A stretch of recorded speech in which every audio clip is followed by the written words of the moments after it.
Something is wrong with history, not in the way it is written, but in the way it refuses to explain itself.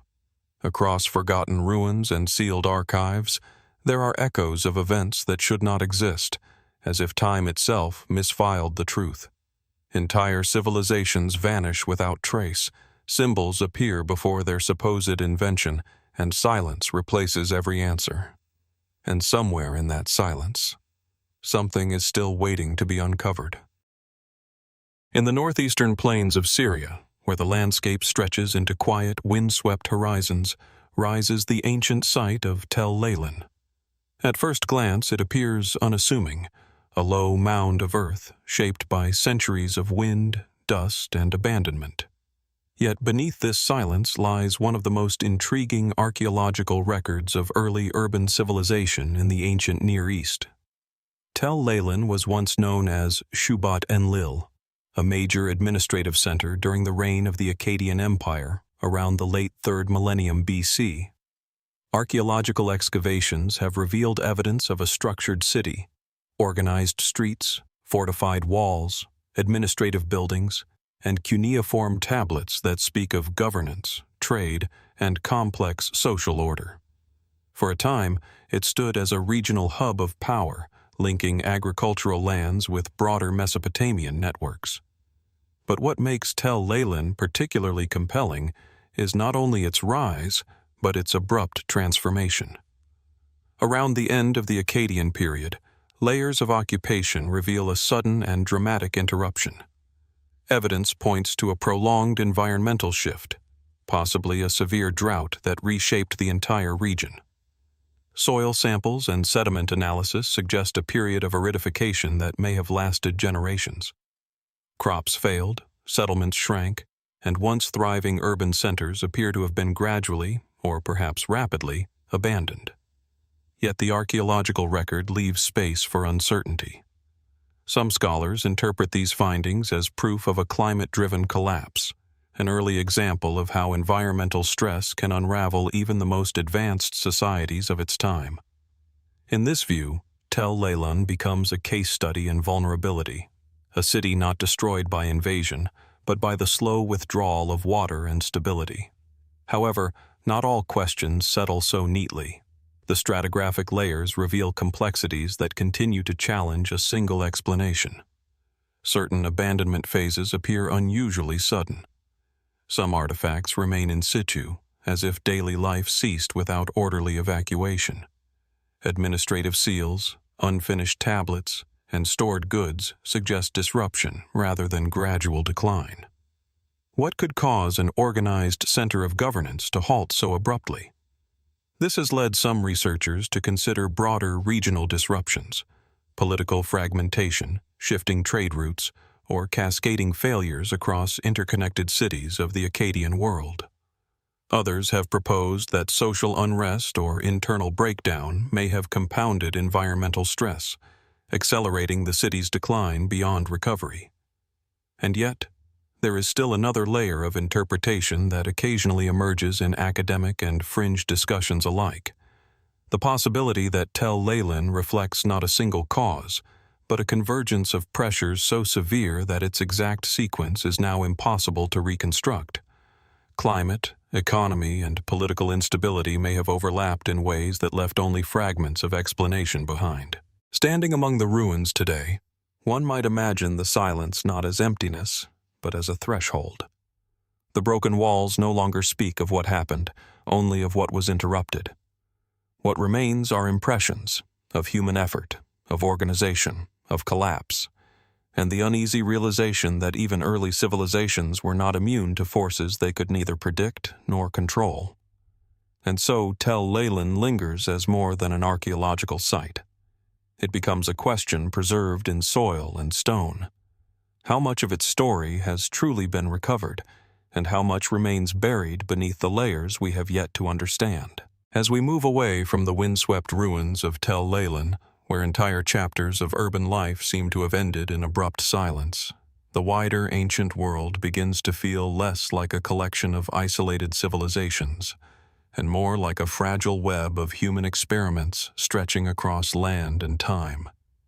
In this broader landscape, Another site emerges, far to the northwest, where the early story of settled life takes a different, yet equally uncertain shape. On the gentle slopes of what is now southwestern Turkey, near modern Burdur, lies the ancient settlement of Hacılar. Unlike the imposing ruins of later cities, Hacılar does not rise dramatically from the earth. Instead, it exists as a quiet mound, subtle, layered, and easily overlooked. Yet beneath this modest elevation lies one of the earliest known Neolithic communities in Anatolia, dating back to the 7th millennium BC. Excavations at Hacılar, particularly those led in the mid-20th century, revealed a settlement that was already shaping the foundations of domestic life. Rectangular mud brick houses clustered together, forming a tightly organized village structure. Inside these homes, archaeologists uncovered finely crafted pottery, some of it decorated with geometric patterns painted in deep reds and dark browns. These were not merely functional objects.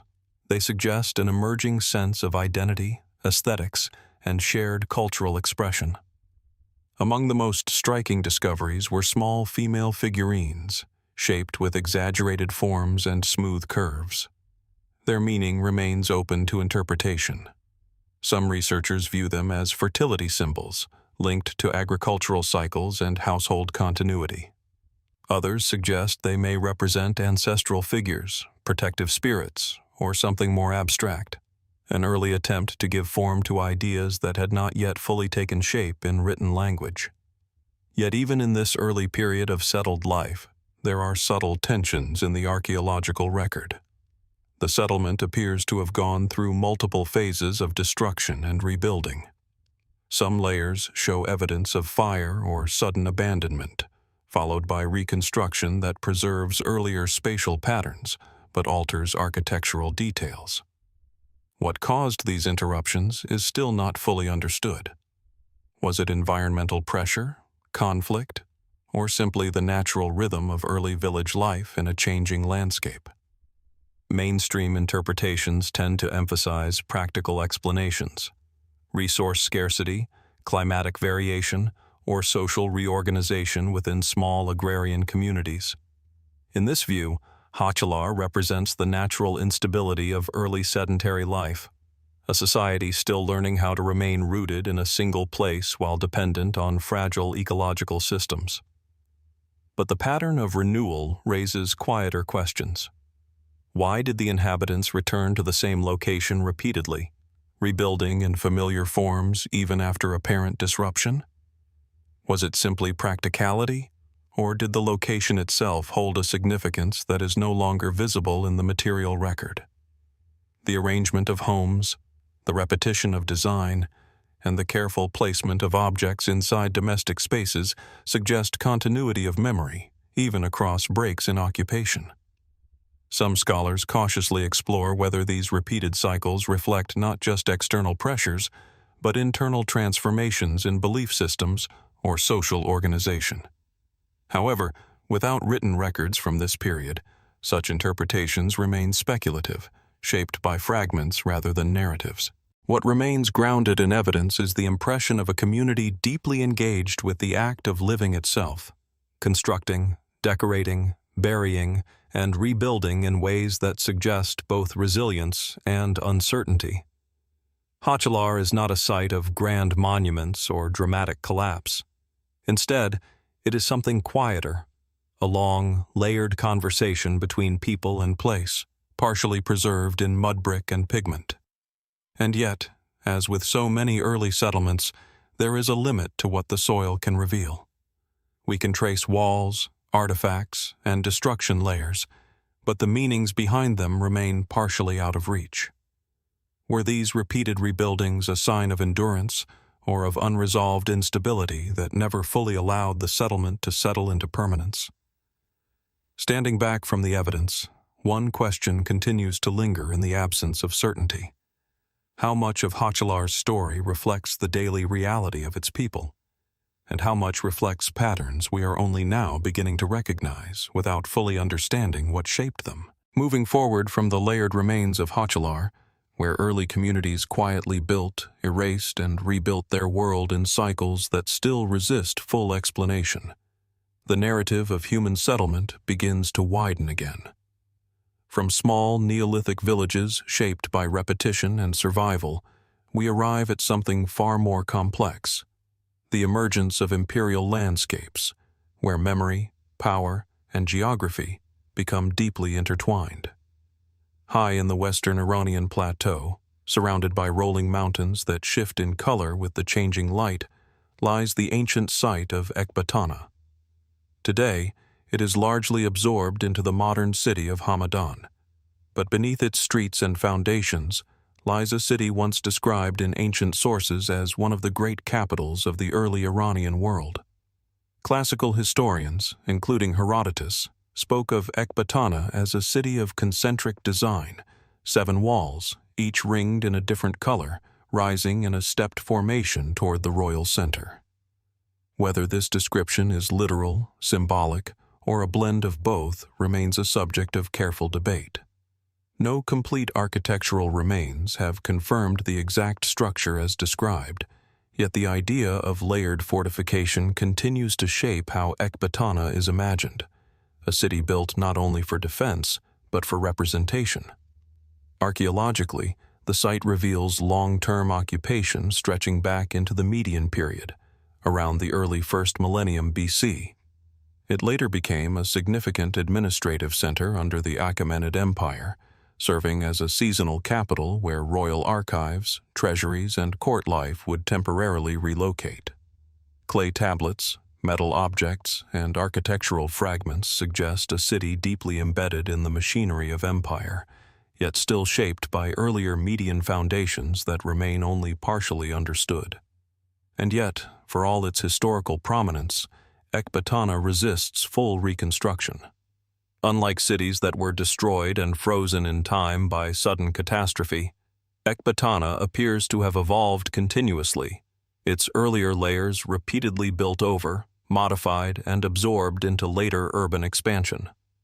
This creates a paradox for archaeologists. The more significant the city became in history, the harder it is to isolate its earliest form in the ground. What did the original Median Ecbatana look like before imperial restructuring? How much of what later writers described was based on direct observation, and how much was shaped by the expectations of what a capital city should symbolize? Ancient texts often emphasize Ecbatana's grandeur, its wealth, its strategic position, its royal presence during seasonal migrations of power. But material evidence offers only partial confirmation. Some structures align with administrative use, while others remain too fragmented to assign clear function.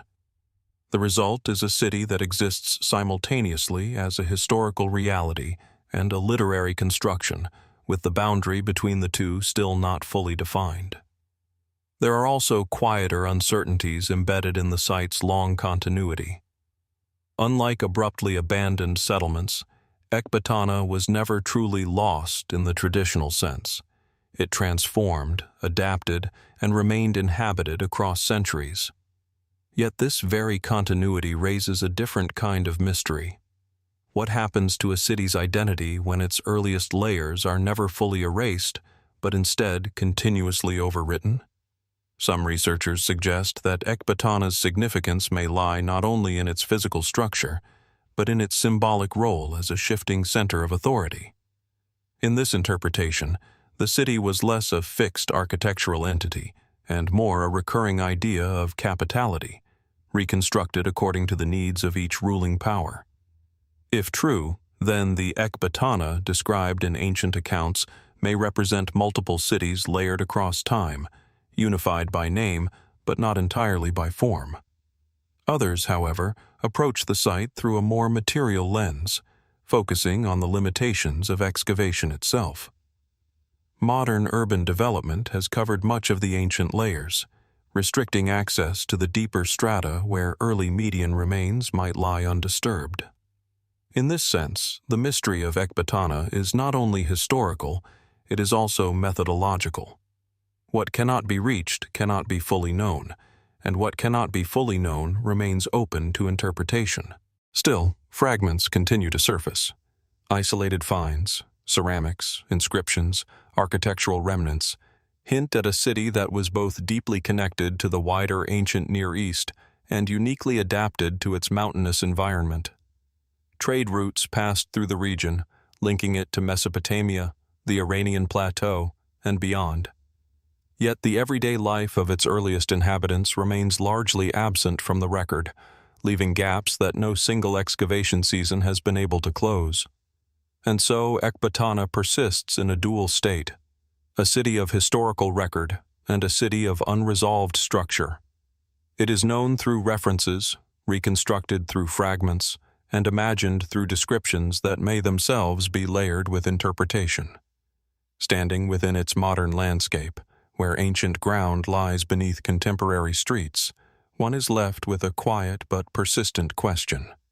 If a city can survive not as a single preserved moment, but as a continuous transformation across centuries, then where exactly does its original identity reside? Is it buried beneath the layers, dissolved into history, or still quietly present, waiting to be separated from everything that came after? As we move away from the layered continuity of Ecbatana, a city where identity itself seems to dissolve into centuries of rebuilding, redefinition, and shifting imperial memory, the focus of our journey drifts westward once again, following the ancient corridors of Anatolia. Here, the landscape changes. The mountains soften into rolling plains, and the silence of buried cities begins to feel heavier, as if the ground itself is preserving something unfinished. In the heart of modern Turkey, near the Sakarya River basin, lies the ancient site of Gordion. Unlike many archaeological sites that whisper their presence through subtle mounds, Gordion carries a deeper resonance in historical memory. It is a place where myth and record intertwine so tightly that separating them becomes part of the challenge itself. Ancient sources describe Gordion as the capital of Phrygia, a kingdom that rose in the early 1st millennium BC. It is most famously associated with King Midas, the ruler whose name became inseparable from the idea of unimaginable wealth. Yet beneath the mythological weight of gold and legend lies a very real archaeological landscape: fortified citadels, residential quarters, burial mounds, and a long sequence of occupation layers that trace centuries of political and cultural transformation. The most striking feature of Gordion is not a single monument, but its monumental tumuli, vast burial mounds rising from the plains like artificial hills. These mounds conceal wooden chambers built with remarkable precision, preserved for nearly 3 millennia beneath layers of earth. Among them, the largest is often associated with a powerful early Phrygian ruler, sometimes linked, though not definitively, to the lineage of Midas himself. Inside these tombs, archaeologists have found finely constructed wooden furniture, intricate metalwork, and feasting remains that suggest elaborate funerary rituals. The preservation of organic material is so rare for this period that each discovery feels less like excavation and more like opening a sealed moment in time. And yet, even with these extraordinary findings, Gordion refuses to fully reveal the structure of its past.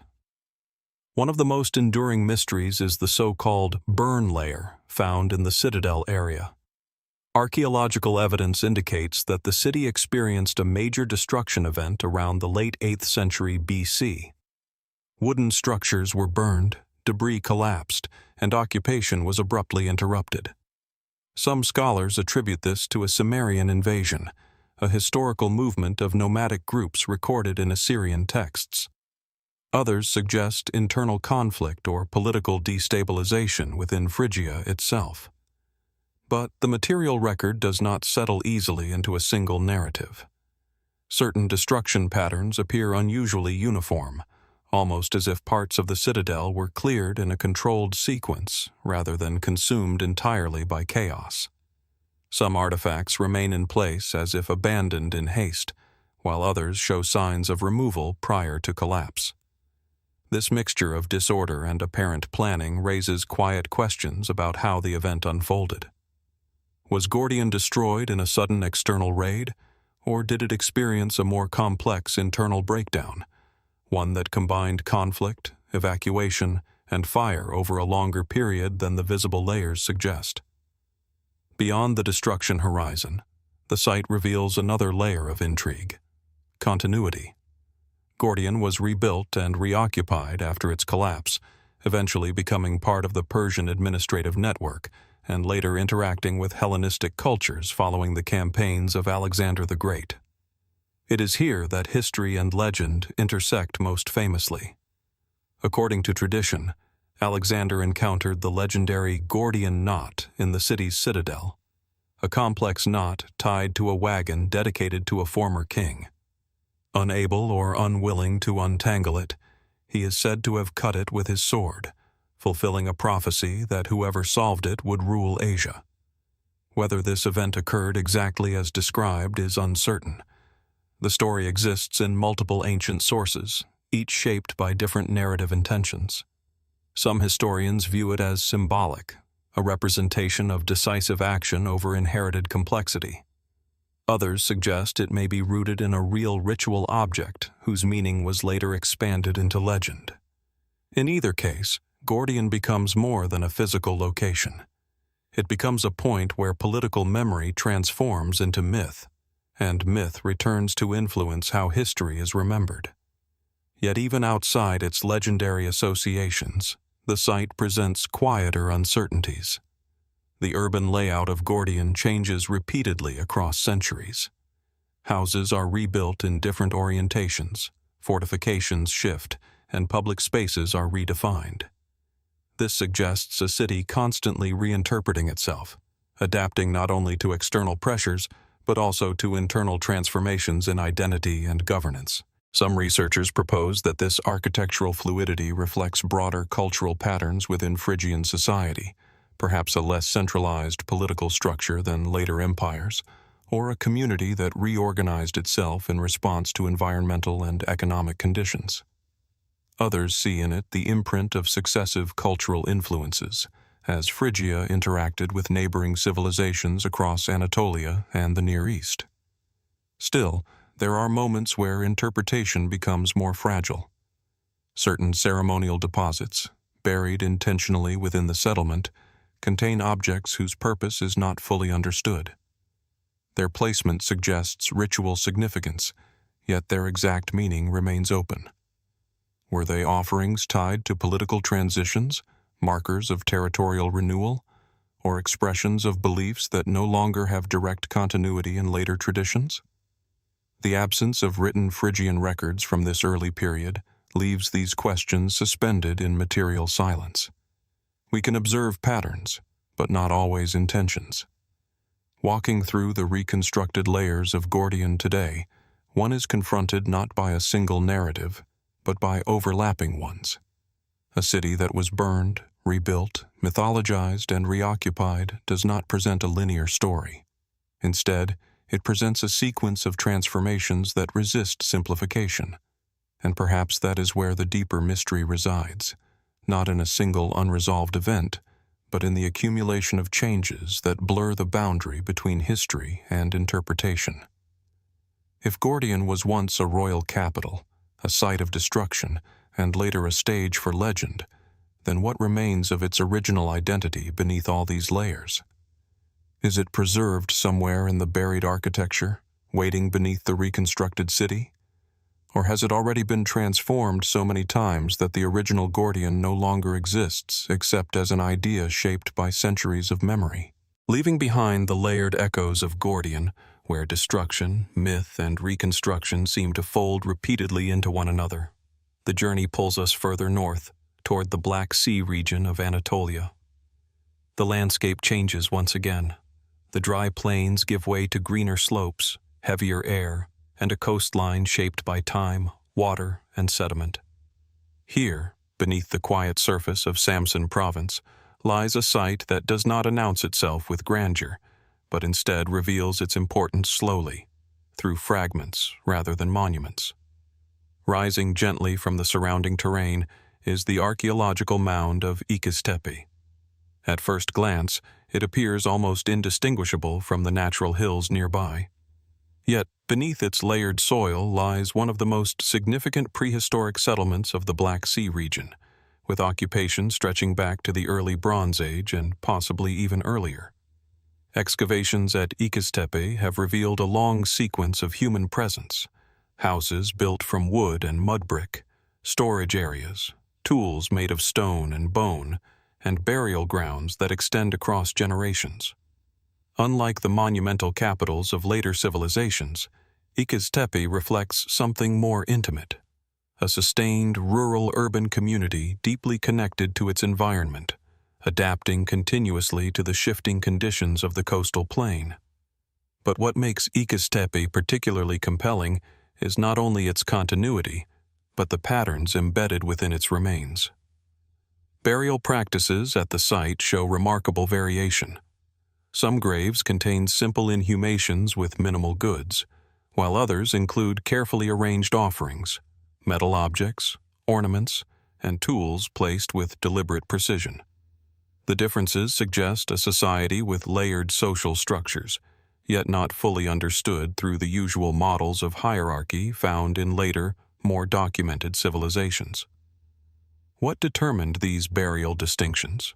Was it wealth, occupation, kinship, or something more symbolic that has not survived in the archaeological record? As excavations deepen, another complexity emerges: evidence of repeated rebuilding phases across the settlement. Houses were constructed, dismantled, and reconstructed in slightly altered forms over time. In some layers, entire sections of the settlement appear reorganized, as if the community periodically redefined its spatial order. This raises quiet questions about whether İkiztepe experienced external pressures, environmental shifts, or internal social restructuring that required constant adaptation.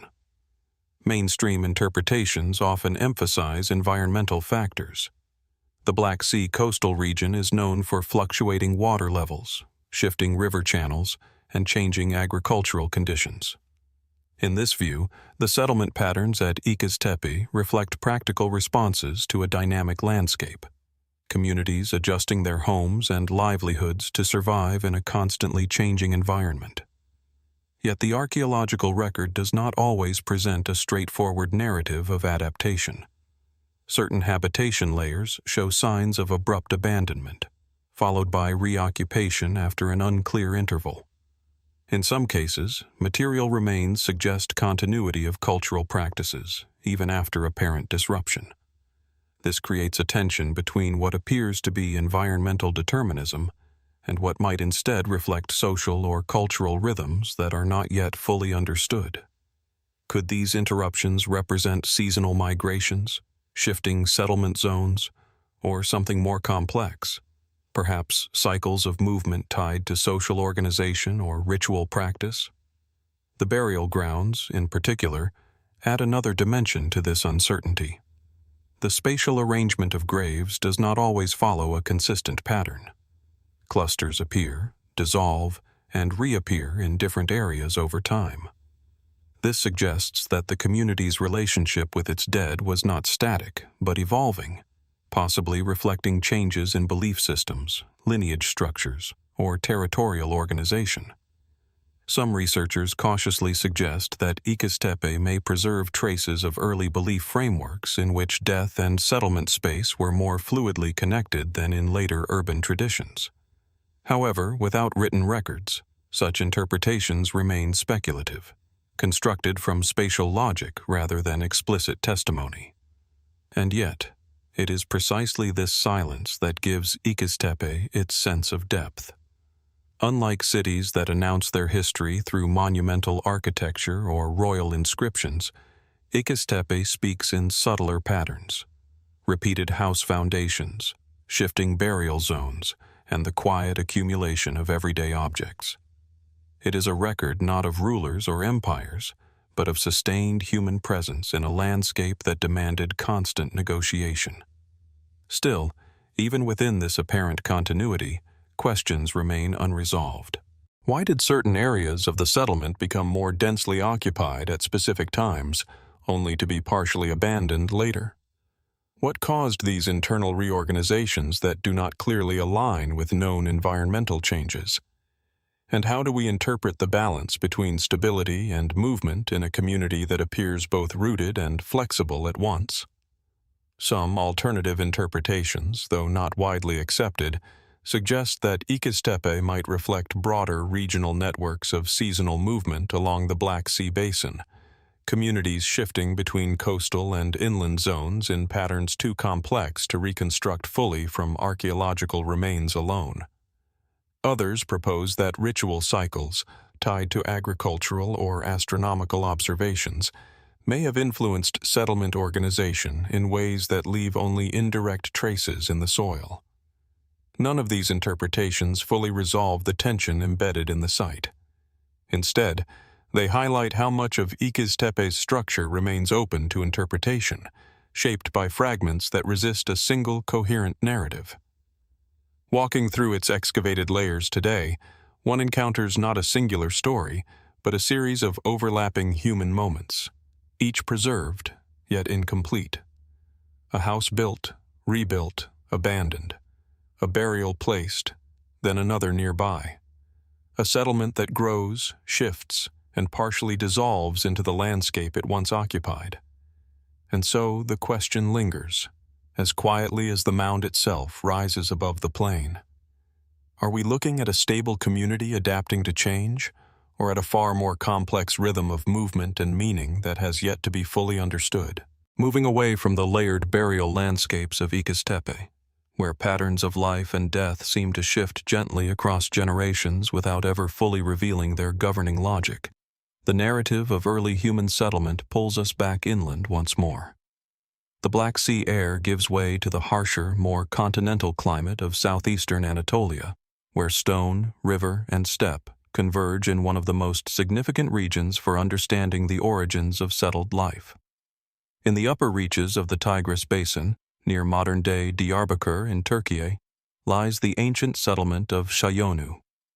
Unlike the softly rising mounds of later prehistoric sites, Çayönü reveals itself through a long sequence of excavated architectural grids, carefully ordered structures that appear almost unexpectedly advanced for their time, dating back to the 10th to 7th millennium BC. What emerges from the ground is not a simple village, but a developing experiment in human organization. One of the most striking aspects of Çayönü is its architectural diversity across time. Early phases show simple round or oval huts built from stone and organic materials. Later, however, the settlement transitions into rectilinear, grid-like structures arranged with a level of planning that suggests coordinated spatial design. Floors are plastered, walls are standardized.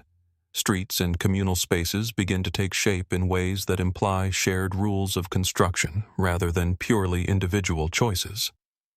And yet, this transition is not linear. Within the same stratigraphic layers, archaeologists find abrupt shifts in building style, as if different conceptual models of living space were being tested, abandoned, and reintroduced. What prompted these changes? Were they driven by environmental necessity, population growth, or evolving social structures? Or do they reflect something more abstract, an early exploration of how space itself could be organized, controlled, and symbolically understood? Mainstream interpretations often emphasize Çayönü as one of the earliest examples of the Neolithic transition from mobile hunter-gatherer groups to settled agricultural communities. Evidence supports this. Domesticated plant remains, early animal husbandry, and specialized tools suggest a gradual shift toward food production and sedentary life. In this view, Çayönü becomes a foundational site in the story of human civilization, a place where survival strategies slowly crystallized into structured society. But even within this framework, uncertainties remain. One of the most discussed features of the site is the so-called skull building, a structure containing human skulls carefully arranged in specific patterns. These remains are not random burials. They appear curated, placed with intention, and revisited over time. Some skulls show signs of modification or selection, though the purpose behind these practices remains debated. Were these ancestral veneration rituals, acts of communal memory, or something tied to identity formation in early sedentary groups? The absence of written language means interpretation must rely entirely on material arrangement, leaving room for multiple readings that cannot easily be reconciled. Beyond the skull building, Çayönü also presents evidence of what some researchers describe as early forms of communal labor organization. Large-scale architectural phases suggest coordinated effort beyond household-level construction. This raises questions about social structure. Was leadership centralized, temporary, or distributed among kin-based groups? Or did early communities operate under fluid systems of cooperation that do not map neatly onto later political models?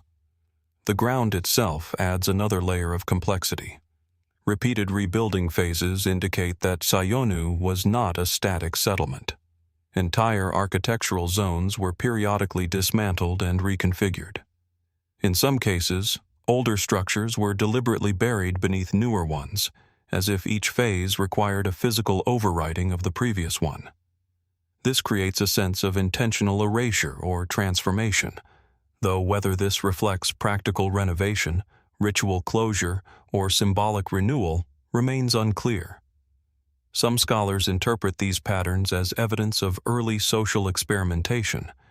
In this view, Çayönü may represent not just a village adapting over time, but a community actively negotiating the structure of early sedentary life, testing different ways of organizing space, memory, and social interaction. Others, however, suggest more cautious interpretations, emphasizing environmental and demographic pressures.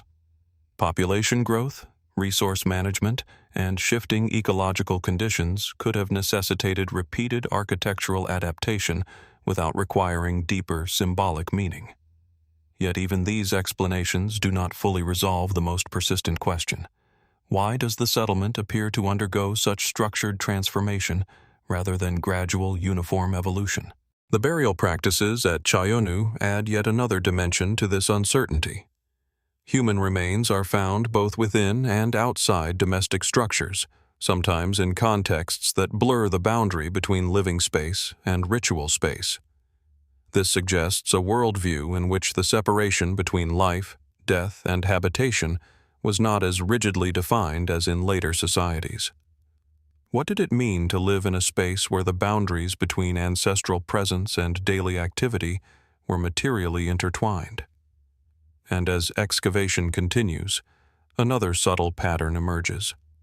Çayönü does not present a single cultural identity over time, but rather a sequence of overlapping phases that sometimes align and sometimes diverge. Tool styles change. Building techniques shift. Ritual practices evolve. Yet there is continuity in occupation that suggests the same location held persistent significance across generations. This raises a deeper question about continuity itself. Is Çayönü the story of one community evolving through time, or a succession of groups repeatedly returning to a place that held enduring value for reasons we can no longer reconstruct? And if the latter is true, what made this specific location so consistently compelling across thousands of years? Standing within its excavated grids today, where walls are partially reconstructed and ancient foundations are traced in soil, Çayönü feels less like a finished narrative and more like an ongoing investigation. Each layer reveals structure, but not always intention. Each object provides evidence, but not always meaning. And so the site remains suspended between clarity and uncertainty, a place where the origins of settled life are visible, yet still not fully explained. What, then, lies beneath the final unexcavated layers of Çayönü? And how many of its earliest decisions about space, society, and memory are still waiting, quietly preserved in the ground, for questions we have not yet learned how to ask? Moving away from the deeply stratified architectural grids of Çayönü, where early human societies seem to be experimenting not only with settlement, but with the very idea of how space, memory, and ritual should coexist. The narrative follows the arc of Mesopotamia's northern frontier once more. The landscape gradually opens into the upper reaches of the Khabur River basin, where the earth flattens into wide plains, and the horizon feels uninterrupted, as if time itself had fewer places to hide. Here, in northeastern Syria, rises the ancient mound of Tel Beydar. From a distance, it appears as a simple, eroded rise in the landscape, quiet, unremarkable, almost forgettable. But beneath its surface lies one of the most revealing administrative centers of the early Bronze Age, dating to the 3rd millennium BC, a time when city-states were beginning to define the political and economic structure of Mesopotamia. Tel Beydar is often identified with the ancient city of Nabata, mentioned in cuneiform texts discovered at other nearby sites. These texts suggest that it functioned as a provincial administrative center under the broader influence of the Akkadian imperial system. In this sense, Tel Beydar was not a capital of power, but a node in a larger network, an intermediary space where records were kept, goods were managed, and authority was translated into daily bureaucracy. Excavations have revealed a carefully organized urban layout. Streets intersect at deliberate angles. Public buildings cluster around central zones. Storage facilities contain evidence of grain, goods, and administrative materials. Most striking of all are the cuneiform tablets, hundreds of them, recording transactions, distributions, personnel lists, and economic activity with a level of precision that speaks to a highly structured bureaucratic system. And yet, beneath this apparent clarity, subtle questions begin to emerge. The administrative records from Tel Beydar are remarkably detailed, but they also reveal moments of inconsistency. Names appear and disappear across different tablets. Certain offices are mentioned repeatedly, while others seem to vanish without explanation. The flow of goods and resources, as reconstructed from these records, sometimes suggests interruptions or recalibrations in the system that are not fully accounted for in the archaeological layers. Was this simply the normal fluctuation of an ancient administrative center, or do these irregularities reflect deeper disruptions within the political structure that governed it? Mainstream interpretations tend to frame Tel Beydar as a well-integrated provincial center operating within the Akkadian imperial framework. In this view, any irregularities in the record are understood as administrative adjustments, seasonal variations, or gaps in preservation. The city, according to this perspective, functioned as expected for a regional hub in a vast and complex early empire. But the archaeological record leaves room for quieter uncertainties. One of the more intriguing aspects of Tel Beydar is the relationship between its physical structure and its textual archive. Unlike some sites where texts and architecture tell parallel stories, here the alignment is not always perfect.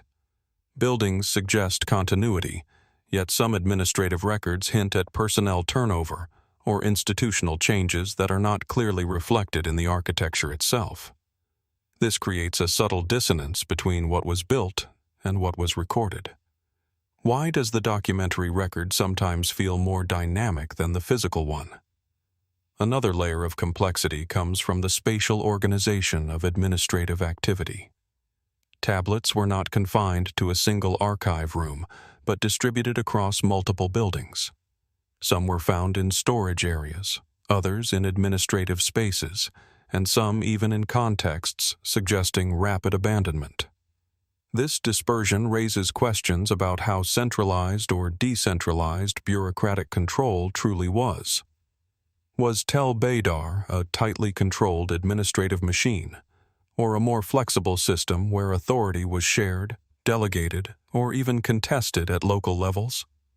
Beyond administration, the material culture of the site offers additional fragments of insight. Pottery, tools, and seals suggest participation in broader Mesopotamian cultural networks, yet with local variations that indicate a distinct regional identity.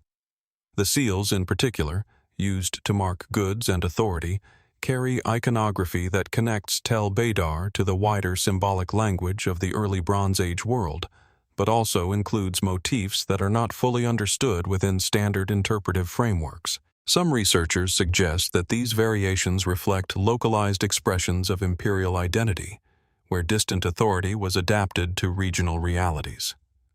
Others propose that they may indicate shifting cultural affiliations over time, possibly reflecting changes in governance or population movement that are not fully visible in the architectural record.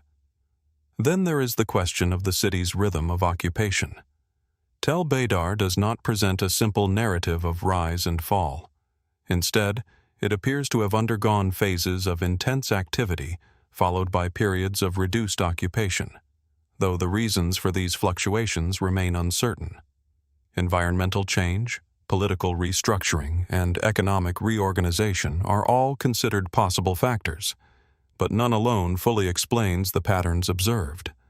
Could these shifts represent the natural rhythm of an administrative center responding to broader imperial cycles?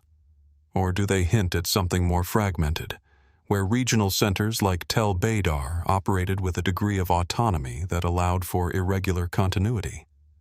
Even the end of the site's primary administrative phase remains open to interpretation. Unlike cities destroyed in dramatic events, Tel Beydar seems to fade from prominence gradually, its bureaucratic intensity diminishing over time. Yet the absence of a clear termination event does not necessarily mean absence of disruption. It may simply reflect a transition too gradual to leave a single defining archaeological signature. And so the site resists a simple conclusion. It stands as both a structured administrative center and a fragmented archive of human decision-making, where records are precise yet incomplete, where architecture is orderly yet not fully explanatory, where systems are visible yet their internal logic remains partially obscured. Standing among its excavated remains today, one is left with the impression of a place that functioned with remarkable efficiency, yet still carried uncertainties within its own records. A city that documented itself so carefully that it inadvertently preserved its own ambiguities. And this leads to a final, lingering question. If Tel Beydar was once a fully functioning node in a vast administrative network, then how much of that network's true structure can ever be reconstructed from the fragments that remain, and how much of it still lies unrecognized, embedded in the silent gaps between the tablets, leaving behind the administrative precision of Tel Beydar, where systems of writing and bureaucracy once attempted to capture the flow of an entire region in ink and clay. The narrative turns away from the inland plains of Mesopotamia and moves outward, across continents and oceans of time, toward the far western edge of Europe. Here, the archaeological record shifts in character. Cities give way to isolation, bureaucracy gives way to silence, and human presence becomes something measured not in records or tablets, but in stone carved against wind and sea. Off the rugged coast of County Kerry in Ireland rises a steep, jagged island known as Skellig Michael. From a distance, it appears almost uninhabitable, a sheer rock formation emerging abruptly from the Atlantic Ocean, battered by wind, waves, and salt. Seabirds circle its cliffs, and the sea below constantly reshapes its base, as if attempting to reclaim it. Yet perched high above the crashing waters are the remains of one of the most remote monastic settlements in early medieval Europe. Skellig Michael was home to a community of monks who, beginning around the 6th to 8th centuries A.D., chose this isolated rock as a place of spiritual devotion. They constructed beehive-shaped stone cells without mortar, carefully fitted together from local stone. These small, corbelled huts cling to the steep slopes in terraces connected by narrow stone steps, ascending toward a summit where the remains of a monastery once stood. From a purely practical perspective, the choice of location is difficult to explain.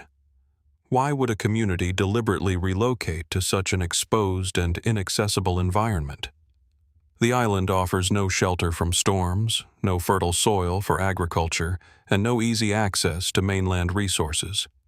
Even today, reaching its upper levels requires navigating steep stairways carved directly into rock, often exposed to strong winds and shifting weather conditions. Mainstream historical interpretations frame Skellig Michael within the broader context of early Christian monasticism in Western Europe. In this view, isolation was not accidental, but intentional. The monks sought separation from the secular world, believing that spiritual clarity could be achieved through withdrawal, hardship, and constant proximity to the natural elements. The harsh environment itself was part of the discipline, a physical expression of spiritual devotion. Yet even within this explanation, questions remain. The level of construction on Skellig Michael suggests not temporary retreat, but long-term planning and sustained occupation. The stone cells are not improvised shelters. They are carefully engineered structures designed to withstand centuries of Atlantic weather. The monastery includes oratory remains, water collection systems, and agricultural plots carved into stone terraces. This implies a degree of permanence that seems to exist in tension with the idea of extreme isolation. How did such a remote community sustain itself over generations? And what networks of support connected this isolated island monastery to the mainland world? Historical records suggest that monks would travel periodically to and from the island, maintaining contact with other religious communities across Ireland and beyond. Supplies were likely brought by boat, and the monastery may have functioned as part of a wider ecclesiastical network. In this sense, Skellig Michael was not entirely cut off, but rather selectively connected, a place of withdrawal that still depended on distant human systems. But the physical isolation of the island continues to shape deeper questions. Archaeological evidence indicates that the monastic occupation may have ended gradually, likely around the 12th century, possibly due to changing weather conditions, ecclesiastical reforms, or shifting settlement patterns.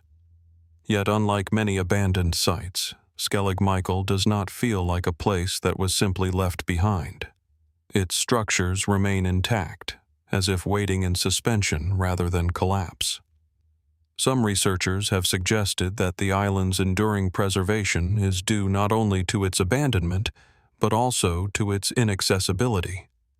In this sense, the very difficulty of reaching Skellig Michael has acted as a form of protection, sealing its structures against the continuous cycles of rebuilding and destruction that affected mainland sites. And yet, preservation is not the same as understanding.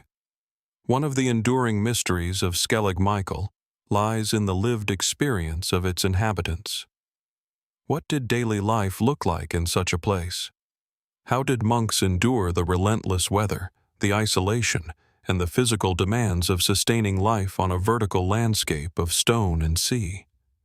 Archaeological remains can reveal structures, tools, and spatial organization, but they cannot fully reconstruct the emotional or spiritual reality of that experience. Some interpretations emphasize the symbolic meaning of isolation, the idea that physical distance from society mirrored a spiritual journey inward.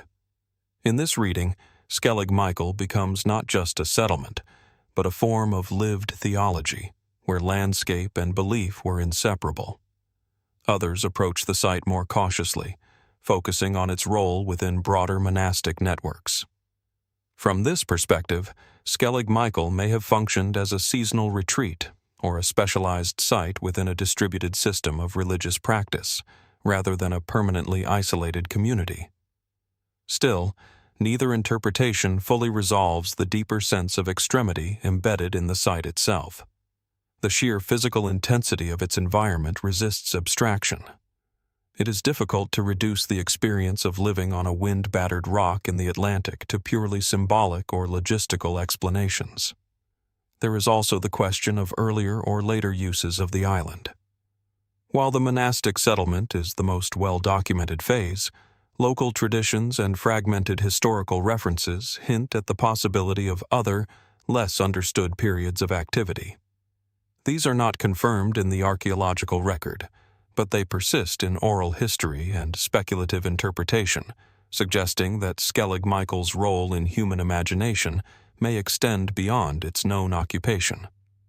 And so the island remains suspended between clarity and uncertainty.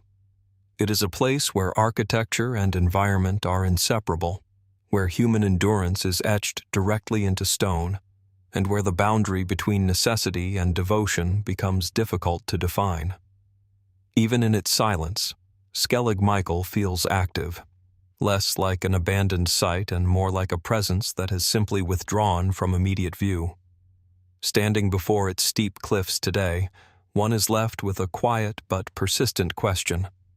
Was Skellig Michael chosen solely as a place of retreat, or did its isolation reveal something deeper about the relationship between human belief and the edges of the habitable world? Something that still has not been fully understood. Leaving behind the wind-battered isolation of Skellig Michael, where human life once clung to stone above an endless Atlantic horizon, the narrative shifts once again, this time away from the sea and back toward the interior landscapes of continental Europe.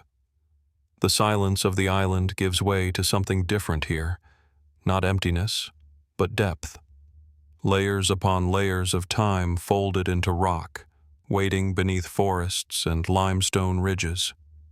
In northern Spain, within the rugged hills of the Sierra de Atapuerca near Burgos, lies the complex of archaeological sites known as Atapuerca. Unlike many of the locations explored so far, Atapuerca is not a single settlement or city. It is a system of caves, sinkholes, and ancient deposits, a natural archive preserving some of the oldest evidence of human presence in Europe. At first glance, the landscape appears ordinary: rolling hills, quiet vegetation, and limestone formations shaped by time and erosion. Yet beneath this calm surface lies one of the richest paleoanthropological records ever discovered.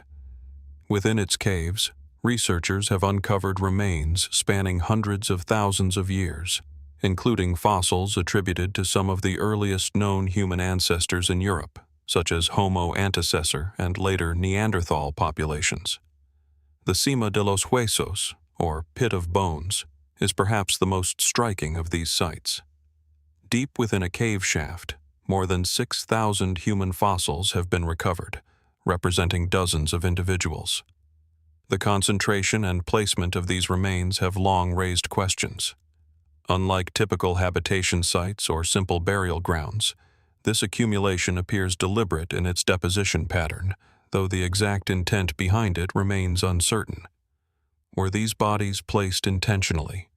Were they the result of natural accumulation processes over time? Or do they reflect early forms of ritual behavior that we are only beginning to recognize through fragmentary evidence? Mainstream archaeological interpretations tend to favor a combination of natural processes and early mortuary behavior. Some researchers suggest that bodies may have been deliberately placed in the shaft, possibly representing one of the earliest known examples of symbolic treatment of the dead. Others argue for accidental accumulation through geological processes, with later disturbances shaping the distribution we see today. Yet neither explanation fully resolves the tension present in the data. The arrangement of remains, along with the presence of a carefully crafted hand axe, sometimes referred to as Excalibur, found among the bones, introduces an additional layer of uncertainty. The object itself is not extraordinary in isolation. Similar tools are known from the period. But its placement within such a dense concentration of human remains invites questions about intention and meaning. Was this simply a functional tool that happened to fall into the shaft, or does its presence suggest an early form of symbolic behavior that is difficult to fully interpret through modern analytical frameworks? Beyond the Cima de los Huesos, other cave systems within Atapuerca reveal further complexity. Evidence of habitation, hunting activity, and tool production spans multiple prehistoric phases, indicating repeated human or hominin use of the region over vast stretches of time. Layers of sediment preserve fire traces, animal remains, and stone tools that mark shifting patterns of survival in a changing climate. But what makes Atapuerca particularly compelling is not only its depth in time, but the continuity of its use. Different hominin groups appear to have occupied or passed through the region at different stages, leaving behind overlapping traces that are not always easy to separate cleanly. This creates a layered narrative in which earlier and later populations are separated not just by time, but by interpretation, each layer adding complexity to the understanding of human evolution in Europe. How did these early populations perceive the landscape around them? Did they recognize the caves as places of shelter, ritual significance, or simply resource availability? Or did meaning emerge gradually, long before any structured symbolic systems existed? Some speculative interpretations suggest that Atapuerca may preserve evidence not only of biological evolution, but of cognitive and behavioral transitions that are difficult to define archaeologically. The repeated use of specific cave spaces for deposition or activity may hint at early forms of spatial memory or shared cultural practices, though such ideas remain carefully debated within the scientific community. The challenge lies in the nature of the evidence itself. Fossils and tools can reveal presence, but not always intention. Sediment layers can show sequence, but not always meaning. And in a site like Atapuerca, where human activity spans hundreds of thousands of years, the boundaries between natural formation processes and cultural behavior become increasingly difficult to distinguish with certainty. Even the broader regional context raises further questions. Atapuerca sits within a landscape that would have experienced significant climatic fluctuations during the Pleistocene. Glacial and interglacial periods reshaped habitats, migration routes, and resource availability. In this sense, the caves may have served as recurring points of refuge, used intermittently by different groups responding to environmental pressures. But intermittent use does not fully explain the density and nature of certain deposits. Why do some areas contain such concentrated accumulations of remains? Why do certain artifacts appear in contexts that suggest careful placement rather than random discard? And how should we interpret the emotional or cognitive world of populations whose behaviors are visible to us only through indirect traces? There is also the broader question of continuity across species. At Atapuerca, evidence spans multiple hominin lineages, each contributing to the deep evolutionary story of the region. Yet the transition between these populations is not always clear-cut in the archaeological record. Instead, it appears gradual, overlapping, and fragmented, more like a mosaic than a sequence. This raises a quiet but profound question. To what extent can we meaningfully separate these groups in terms of experience, behavior, or perception, when the evidence itself suggests continuity as much as distinction?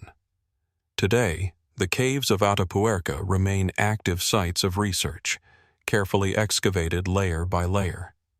Each discovery adds detail, but also introduces new uncertainties. The deeper the excavation goes, the more complex the narrative becomes, not simpler. And so the site stands not as a resolved chapter of human origins, but as an ongoing inquiry preserved in stone and bone. Standing at the edge of these ancient deposits, one is left with a sense that Atapuerca does not simply answer questions about early humanity, it reshapes them. And perhaps the most enduring mystery is not what was found here, but how much of early human existence still lies beyond the limits of what these caves can currently reveal. Leaving behind the deep time corridors of Atapuerca, where human origins are reconstructed from fragments scattered across hundreds of thousands of years, the narrative shifts once again, this time toward a very different kind of archaeological silence. Not the silence of deep prehistory, but the sudden silence of a civilization interrupted in an instant, preserved not by gradual accumulation, but by catastrophe. On the slopes of Mount Vesuvius in southern Italy, lies the ancient city of Herculaneum. Unlike many archaeological sites that were slowly abandoned and buried over time, Herculaneum was sealed in a single, overwhelming event in 79 AD, when Vesuvius erupted and reshaped the surrounding landscape in a matter of hours. At first glance, the site today appears deceptively orderly. Streets are visible. Buildings stand in partial elevation. Wooden beams, door frames, and even furniture have survived in extraordinary condition. The preservation is so detailed that it feels less like ruins and more like a paused moment, an entire city suspended at the edge of disappearance. But this preservation itself is where one of the deeper questions begins. Herculaneum was buried not primarily by ash, as often assumed, but by a series of fast-moving pyroclastic surges, superheated currents of gas and volcanic material that rushed down the volcano's slopes at extraordinary speed. These surges carbonized organic material almost instantly, sealing wood, food, textiles, and even scrolls in a fragile form of preservation that defies normal archaeological expectations. And yet, the nature of this preservation raises questions that go beyond geology. In many excavated buildings, everyday objects remain exactly where they were last used. Kitchen tools rest beside hearths. Storage jars remain aligned in domestic spaces. Furniture is found intact within rooms that appear abruptly abandoned. It is as if life stopped mid-action, without time for gradual evacuation or organized response. Mainstream historical interpretation explains this through the suddenness of the eruption. The residents of Herculaneum, according to this view, had little or no time to react to the advancing pyroclastic flows. The speed and temperature of the event would have made survival impossible for those within its path. In this sense, the archaeological record reflects the final moments of a city overwhelmed by natural forces beyond human control. Yet even within this explanation, certain details remain difficult to fully integrate into a single narrative. One of the most striking discoveries at Herculaneum is the presence of hundreds of human remains along the ancient shoreline and boathouses. These individuals appear to have gathered at the waterfront, possibly seeking escape by sea. Their positions suggest anticipation, waiting, or last-minute attempts at evacuation that never materialized. Why were so many people concentrated in this specific area? Were they responding to early warning signs that did not yet indicate the full scale of the disaster? Or does this clustering reflect a more complex sequence of events, where the eruption unfolded in stages that are still not fully understood? The famous carbonized scrolls of Herculaneum add another dimension to this mystery. Discovered in the Villa of the Papyri, these scrolls were turned into fragile carbonized cylinders by the intense heat of the eruption. Modern imaging techniques have revealed that many of them contain philosophical texts, likely associated with Epicurean thought. Yet large portions remain unreadable or only partially reconstructed. What knowledge lies still hidden within these damaged texts? And how much of the intellectual world of Herculaneum remains inaccessible simply because the material has resisted full recovery? In recent years, advanced scanning methods have begun to recover fragments of previously unreadable writing. Each new discovery adds nuance to our understanding of Roman intellectual life, but also highlights how incomplete the record still is. Beyond the physical preservation, there is also the question of urban structure. Herculaneum appears more compact and wealth-oriented than its neighboring city, Pompeii. Its architecture includes richly decorated villas, intricate mosaics, and carefully designed urban planning.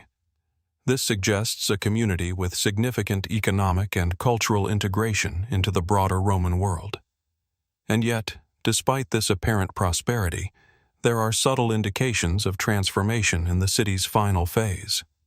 Some buildings show signs of renovation or partial construction. Others appear to have been in transition, as if the city was undergoing gradual change before the eruption interrupted its trajectory. Was Herculaneum stable at the moment of destruction, or was it already in a state of quiet transformation that the eruption froze in place? There are also broader interpretive questions that arise when considering the psychological dimension of the site. Unlike sites abandoned over generations, Herculaneum captures a single concentrated moment of crisis. This creates a rare archaeological condition, the possibility of observing a city not in decline, but in interruption. Yet, interpreting human behavior at the moment of catastrophe is inherently limited. Objects can show placement, but not intention. Bodies can show position, but not decision-making. Some speculative interpretations suggest that the psychological impact of the eruption may have unfolded faster than any coherent collective response could form. Others propose that early signs of volcanic activity may have been dismissed or misinterpreted until escape became impossible. Still others consider the possibility that different parts of the city experienced different timelines of awareness, depending on location and exposure. None of these interpretations can be fully confirmed, yet none can be entirely dismissed either. And so Herculaneum remains suspended between certainty and ambiguity. It is a city that is both extraordinarily well preserved and fundamentally incomplete in its narrative. A place where time did not erode meaning slowly, but instead sealed it suddenly, locking human life into a final, unrepeatable moment.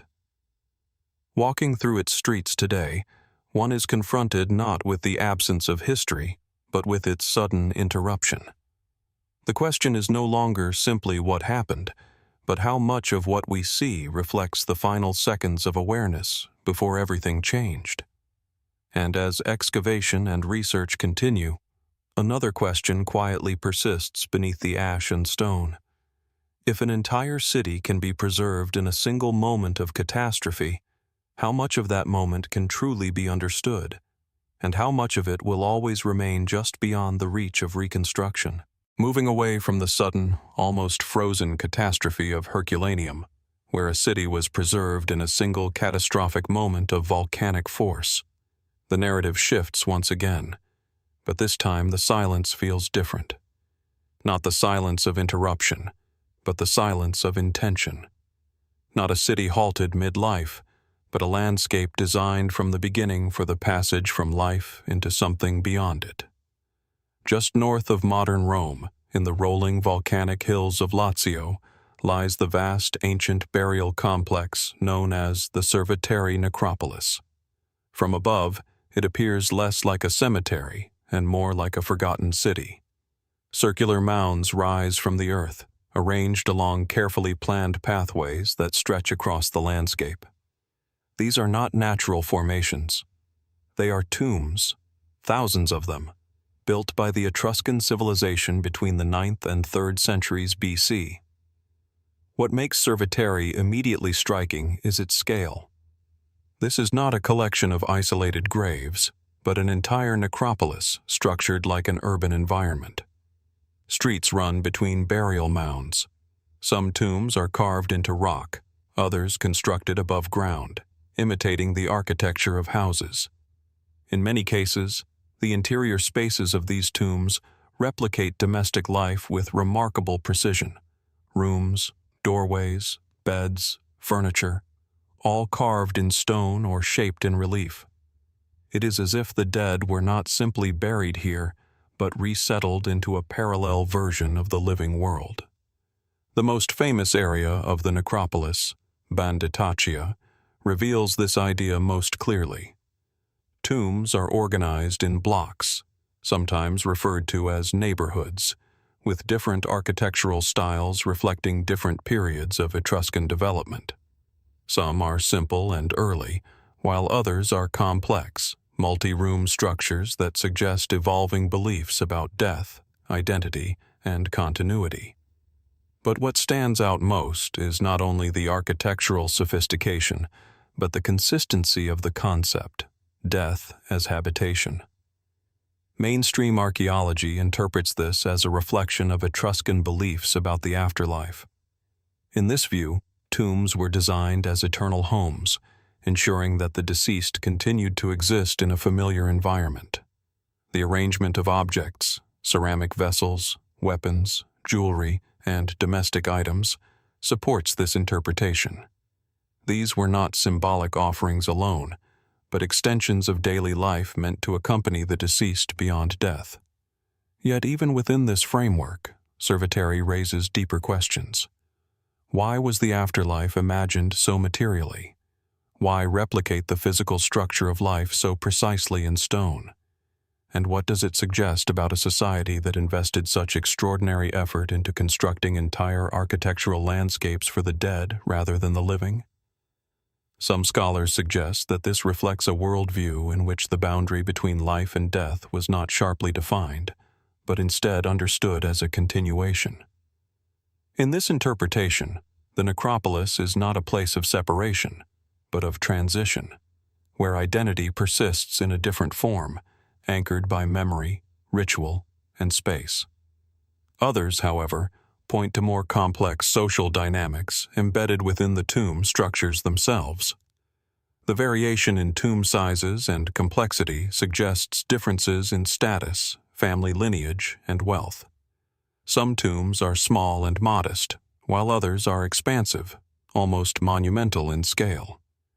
This stratification implies that the afterlife, as imagined by the Etruscans, may have preserved or even extended social hierarchies beyond death.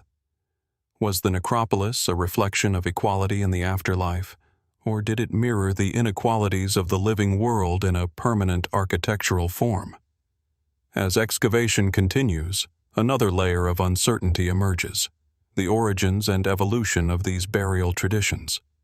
The earliest tombs at Cerveteri are relatively simple, but over time they become increasingly elaborate, reaching architectural complexity that resembles full domestic structures carved into rock. This gradual transformation suggests a long-term evolution in funerary ideology, yet the exact reasons for these changes remain only partially understood. Were these shifts driven by religious transformation, external cultural influence, or internal social change within Etruscan society itself? And then there is the broader question of the Etruscans themselves. Despite their significant influence on early Rome and the wider Mediterranean world, much of Etruscan culture remains only partially understood due to the limited survival of written records. Their language, though partially deciphered, still resists full interpretation in many contexts. This creates a situation where material culture carries the weight of interpretation, while textual evidence remains fragmentary. In Cerveteri, this imbalance is particularly striking. The tombs speak in architecture, not in words.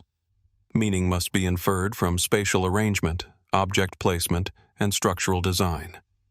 Some speculative interpretations suggest that the necropolis may have functioned not only as a burial ground, but also as a ritual landscape used for ongoing interaction between the living and the dead. In this view, tombs were not sealed endings, but active spaces of remembrance and communication, revisited over generations as part of family or civic identity. While mainstream archaeology approaches such ideas cautiously, the physical evidence of repeated use and modification of tombs does indicate that these spaces were not entirely static. They evolved, were reopened, reused, and sometimes reconfigured, suggesting a dynamic relationship between the living community and its ancestral spaces. This raises a subtle but profound question. If the necropolis was continuously engaged by the living, then where exactly does the boundary between cemetery and city begin to dissolve? Even the layout of Cerveteri invites reflection. Unlike many ancient burial grounds placed on the margins of settlement, this necropolis feels integrated into the broader cultural landscape. Its organized structure mirrors urban planning, blurring the distinction between spaces of life and spaces of death. And so the site resists simple categorization. It is at once a cemetery, a city, a memory system, and an architectural expression of belief. Each tomb is a closed space, yet together they form an open landscape of continuity, where generations are preserved not in isolation, but in relation to one another. Walking through its pathways today, one is confronted with a quiet but persistent ambiguity. The structures are clear, the artifacts are tangible, and the patterns are visible. Yet the meaning behind this vast architectural conversation with the dead remains only partially accessible. And so the question remains, resting within the stone and silence of Cerveteri. Was this necropolis designed simply to house the dead? Or was it meant to preserve something even more elusive, the ongoing presence of memory itself, embedded in architecture that still refuses to reveal its final intention? Moving away from the ordered silence of the Cerveteri Necropolis, where entire landscapes were constructed to preserve the idea of continuity beyond death, the narrative shifts once more, leaving the Mediterranean behind and turning eastward into a far more fragmented and expansive world.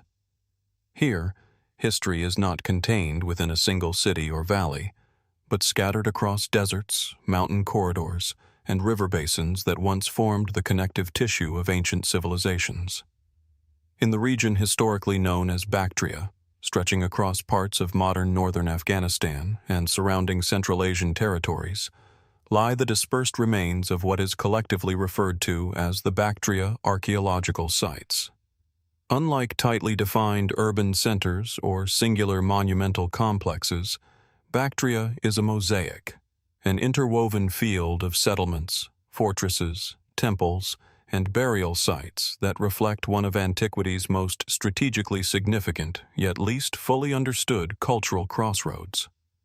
At first glance, much of the landscape appears unassuming.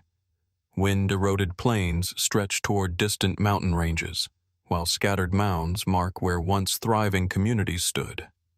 Yet beneath this quiet exterior lies a long and layered history of human occupation, stretching back to the Bronze Age and continuing through the Achaemenid, Hellenistic, and later Kushan periods. Bactria was never a single civilization in isolation. It was a meeting point, a region where ideas, goods, and belief systems converged and transformed. Archaeological evidence reveals traces of Mesopotamian influence, Iranian cultural traditions, and later Hellenistic structures introduced after the campaigns of Alexander the Great in the 4th century BC. Yet these influences do not appear as simple overlays. Instead, they merge, overlap, and sometimes contradict one another in ways that resist easy classification. And this is where the mystery begins to deepen. One of the most striking aspects of Bactrian archaeology is the variability of settlement patterns. Some sites reveal heavily fortified citadels with thick defensive walls, suggesting periods of instability or external threat. Others show more open architectural layouts, with residential and ceremonial spaces integrated into less rigid urban forms. This oscillation between fortified and open structures raises questions about the nature of security, governance, and daily life in the region. Was Bactria a region in constant flux between stability and disruption, or do these differences reflect distinct cultural phases that have not yet been fully mapped in chronological order? Mainstream interpretations tend to frame Bactria as a dynamic frontier zone, one that shifted repeatedly under the influence of larger empires. In this view, its archaeological diversity reflects political transitions. Achaemenid administration, followed by Hellenistic urban planning after Alexander's conquests, and later adaptation under Kushan rule. Each layer contributes to a composite cultural identity shaped by movement and exchange. Yet even within this framework, significant gaps remain.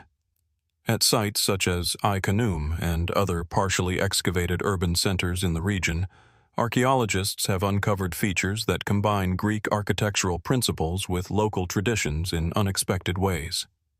Columned halls stand alongside distinctly Central Asian spatial layouts. Public buildings resemble Hellenistic civic structures, yet domestic spaces often diverge from classical models. This blending raises a subtle but persistent question. How deeply did cultural identity transform in these hybrid environments, and how much of that transformation was formal rather than lived? Some researchers suggest that Bactria may have functioned not simply as a passive recipient of external influence, but as an active generator of hybrid cultural forms. In this interpretation, the region becomes a laboratory of adaptation, where imported ideas were reinterpreted through local frameworks rather than simply adopted. However, the archaeological record does not always provide clear confirmation of how these hybrid forms were experienced by the people who inhabited them. Another layer of complexity emerges in the burial practices found across different Bactrian sites. Variations in grave goods, burial orientation, and tomb construction suggest a wide range of beliefs regarding death and the afterlife. Some burials appear relatively simple, while others contain imported luxury items, indicating long-distance trade connections that extended across Central and South Asia. But the meaning of these variations remains open. Do they reflect social stratification, shifting religious beliefs, or the coexistence of multiple cultural traditions within the same region? And if multiple belief systems coexisted, how were they negotiated within daily life? The material record hints at a society that was not uniform but layered, where identity may have been fluid rather than fixed. Yet without extensive written documentation from local perspectives, much of this reconstruction relies on inference rather than direct testimony. Even the broader geography of Bactria contributes to its mystery. Positioned along critical segments of the Silk Road networks, the region was both a corridor and a destination. Goods moved through it, metals, textiles, ceramics, and ideas. But movement alone does not fully explain the complexity of its archaeological record. Some sites appear to have been abandoned and reoccupied multiple times, while others show signs of sudden change in material culture that is not always aligned with known historical events. Was this the result of trade fluctuations, environmental pressures, or political realignments that have not yet been fully documented? There are also more speculative interpretations that occasionally arise in discussions of Bactrian archaeology, ideas concerning lost administrative systems, undocumented cultural syntheses, or gaps in the historical record that may conceal transitional phases between major empires. While such interpretations remain outside mainstream consensus, they reflect the broader challenge of reconstructing a region where evidence is unevenly preserved and widely dispersed. What is certain is that Bactria does not present a single, unified narrative. Instead, it offers fragments of cities, fortresses, and communities that appear interconnected yet not fully synchronized in time or form. Walking through its excavated remains, one encounters not a linear progression, but a landscape of intersections. Walls that suggest defense, but not permanence. Urban layouts that hint at planning, but also adaptation. Objects that carry traces of distant cultures yet sit within deeply local contexts. And so the question lingers, not as a conclusion, but as an open thread within the archaeological record itself. Was Bactria ever truly a single cultural world? Or does it represent something more elusive? A shifting constellation of societies whose connections we can trace, but whose full structure still lies just beyond the reach of what has been uncovered. Moving away from the vast, fragmented cultural mosaic of the Bactria archaeological sites, where civilizations seem to overlap like shifting layers of memory across a continental crossroads, the narrative turns westward once again. The journey retraces ancient corridors of trade and belief, moving back toward the Levantine highlands, where stone and symbolism begin to dominate the archaeological record in a very different way. In the rolling terrain of northwestern Syria, near the modern border regions shaped by centuries of shifting empires, lies the remains of the ancient site known as the Ain Dara Temple. Unlike many sites that reveal themselves gradually through excavation, Ain Dara presents itself immediately through its monumental architecture, massive basalt blocks, carved reliefs, and a layout that seems carefully aligned not only with human use, but with something more abstract and deliberate. At first glance, the temple appears grounded in the familiar traditions of the Iron Age Levant. It dates primarily to the 10th to 8th centuries BC and is often associated with the Syro-Hittite or Neo-Hittite cultural sphere. Its construction reflects a world where city-states and regional kingdoms expressed identity through temple architecture, monumental gateways, and sculpted stone orthostats depicting mythological and protective figures. But Ain Dara is not simply another regional sanctuary. What immediately distinguishes it is its scale and precision. The temple complex is built on a raised platform, approached by a series of monumental steps leading into a carefully organized sequence of courtyards, antechambers, and inner sanctuaries. The entrance is flanked by colossal basalt lions and sphinx-like figures, carved with a level of detail that suggests both artistic intention and symbolic function. Yet it is what lies beneath the feet of those who entered the temple that has drawn particular attention. The limestone pavement of Ain Dara contains a series of large, clearly defined footprints carved directly into the stone. These impressions appear at the entrance and continue into the inner areas of the temple, growing progressively larger as they approach the sacred space. Their arrangement suggests deliberate placement, not random decoration. Whose footprints are these meant to represent? And why are they embedded into the threshold of a sacred building in such a way that they guide movement deeper into the structure? Mainstream interpretations suggest that these footprints symbolize the presence of a deity entering the temple. In this reading, the increasing size of the footprints represents the overwhelming divine scale as it moves from the outer world into the innermost sanctum. The temple, then, becomes not just a place of worship, but a spatial narrative of divine arrival. This explanation is widely accepted, yet it does not fully exhaust the interpretive possibilities embedded in the architecture. The temple's layout itself reinforces a strong sense of controlled progression. Movement is guided through increasingly restricted spaces, culminating in a central sanctuary that would have been accessible only to select individuals, likely priests or rulers. This spatial hierarchy reflects a worldview in which sacred power is concentrated, layered, and carefully mediated through ritual access. And yet, even within this structured design, there are elements that resist simple categorization. The scale of the temple is unusually large for its regional context. Its construction required significant resources, skilled labor, and sustained political organization. This suggests that Ain Dara was not an isolated shrine, but part of a broader network of religious and administrative authority. However, the exact nature of that network remains only partially understood. Was Ain Dara primarily a local cult center, or did it serve a wider regional function within the Neo-Hittite world? And how did its symbolic architecture communicate authority beyond the immediate settlement? Archaeological evidence indicates multiple phases of construction and modification, suggesting that the temple evolved over time rather than being built in a single moment. This gradual transformation introduces another layer of uncertainty. How did the meaning of its architecture shift as political and cultural contexts changed around it? Some researchers propose that Ain Dara reflects a synthesis of older Levantine traditions with influences from Anatolia and Mesopotamia.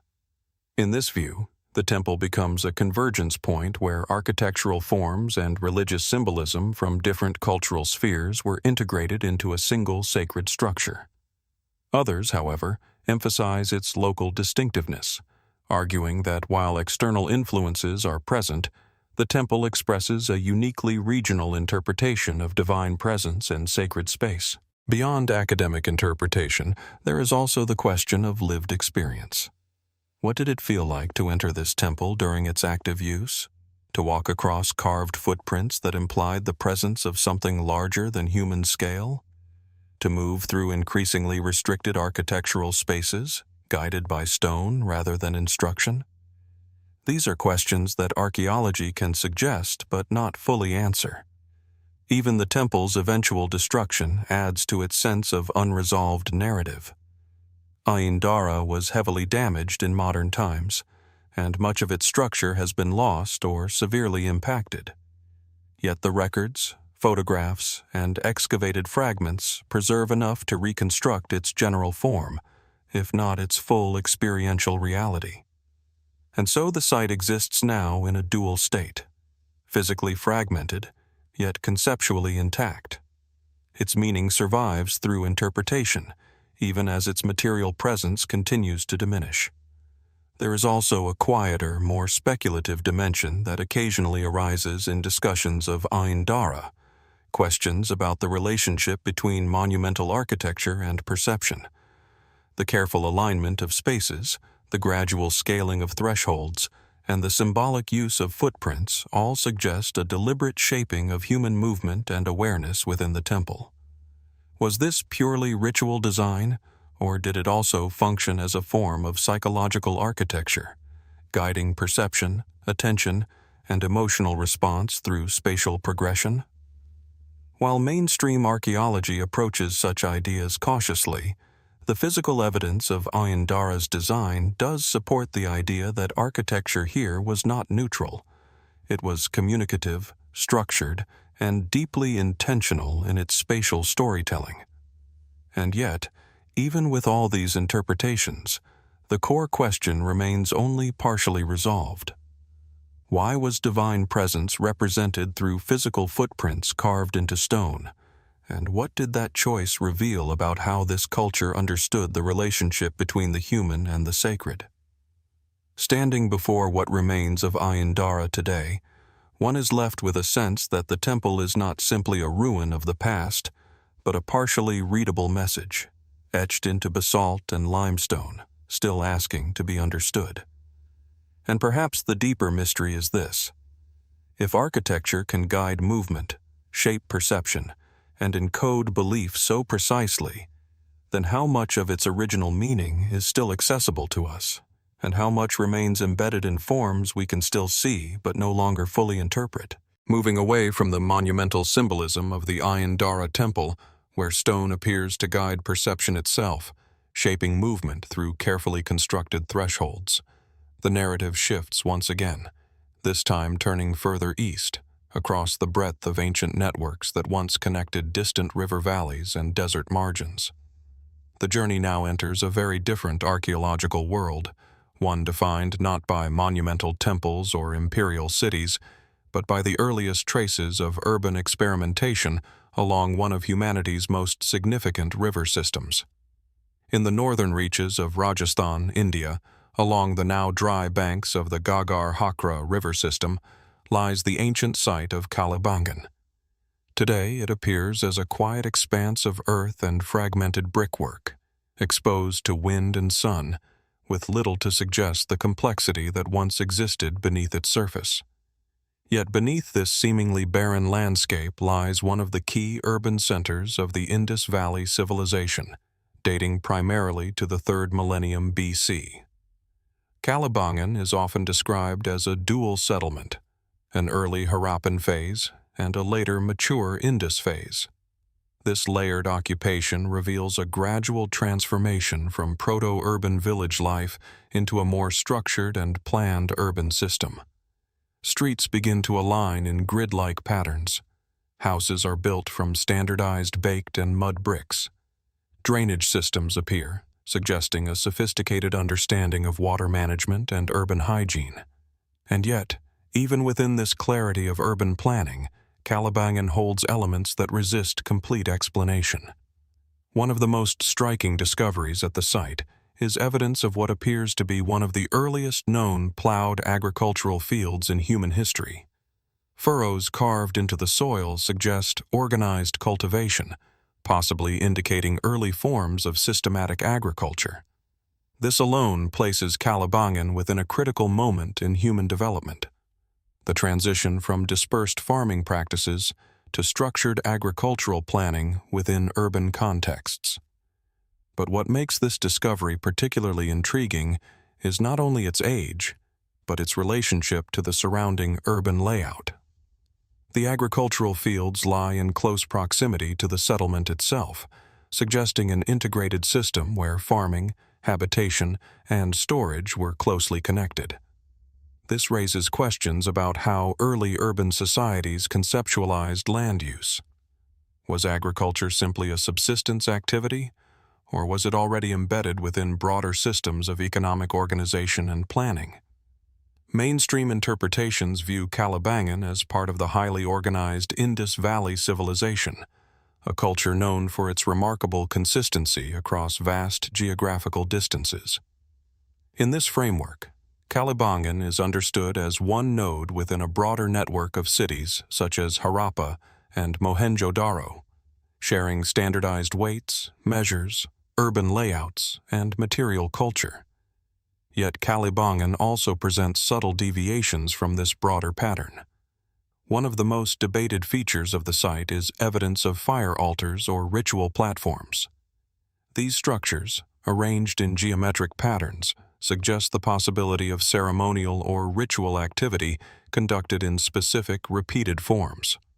Some researchers interpret them as evidence of early fire-based rituals, possibly linked to agricultural cycles or seasonal observances. However, interpretations remain divided. While some view these structures as purely ritualistic, others argue that their function may have been more complex, possibly combining domestic, communal, and symbolic roles that are not easily separated through archaeological classification alone. The absence of deciphered written records from the Indus Valley civilization adds to this ambiguity, leaving interpretation reliant entirely on material evidence. What were these structures used for?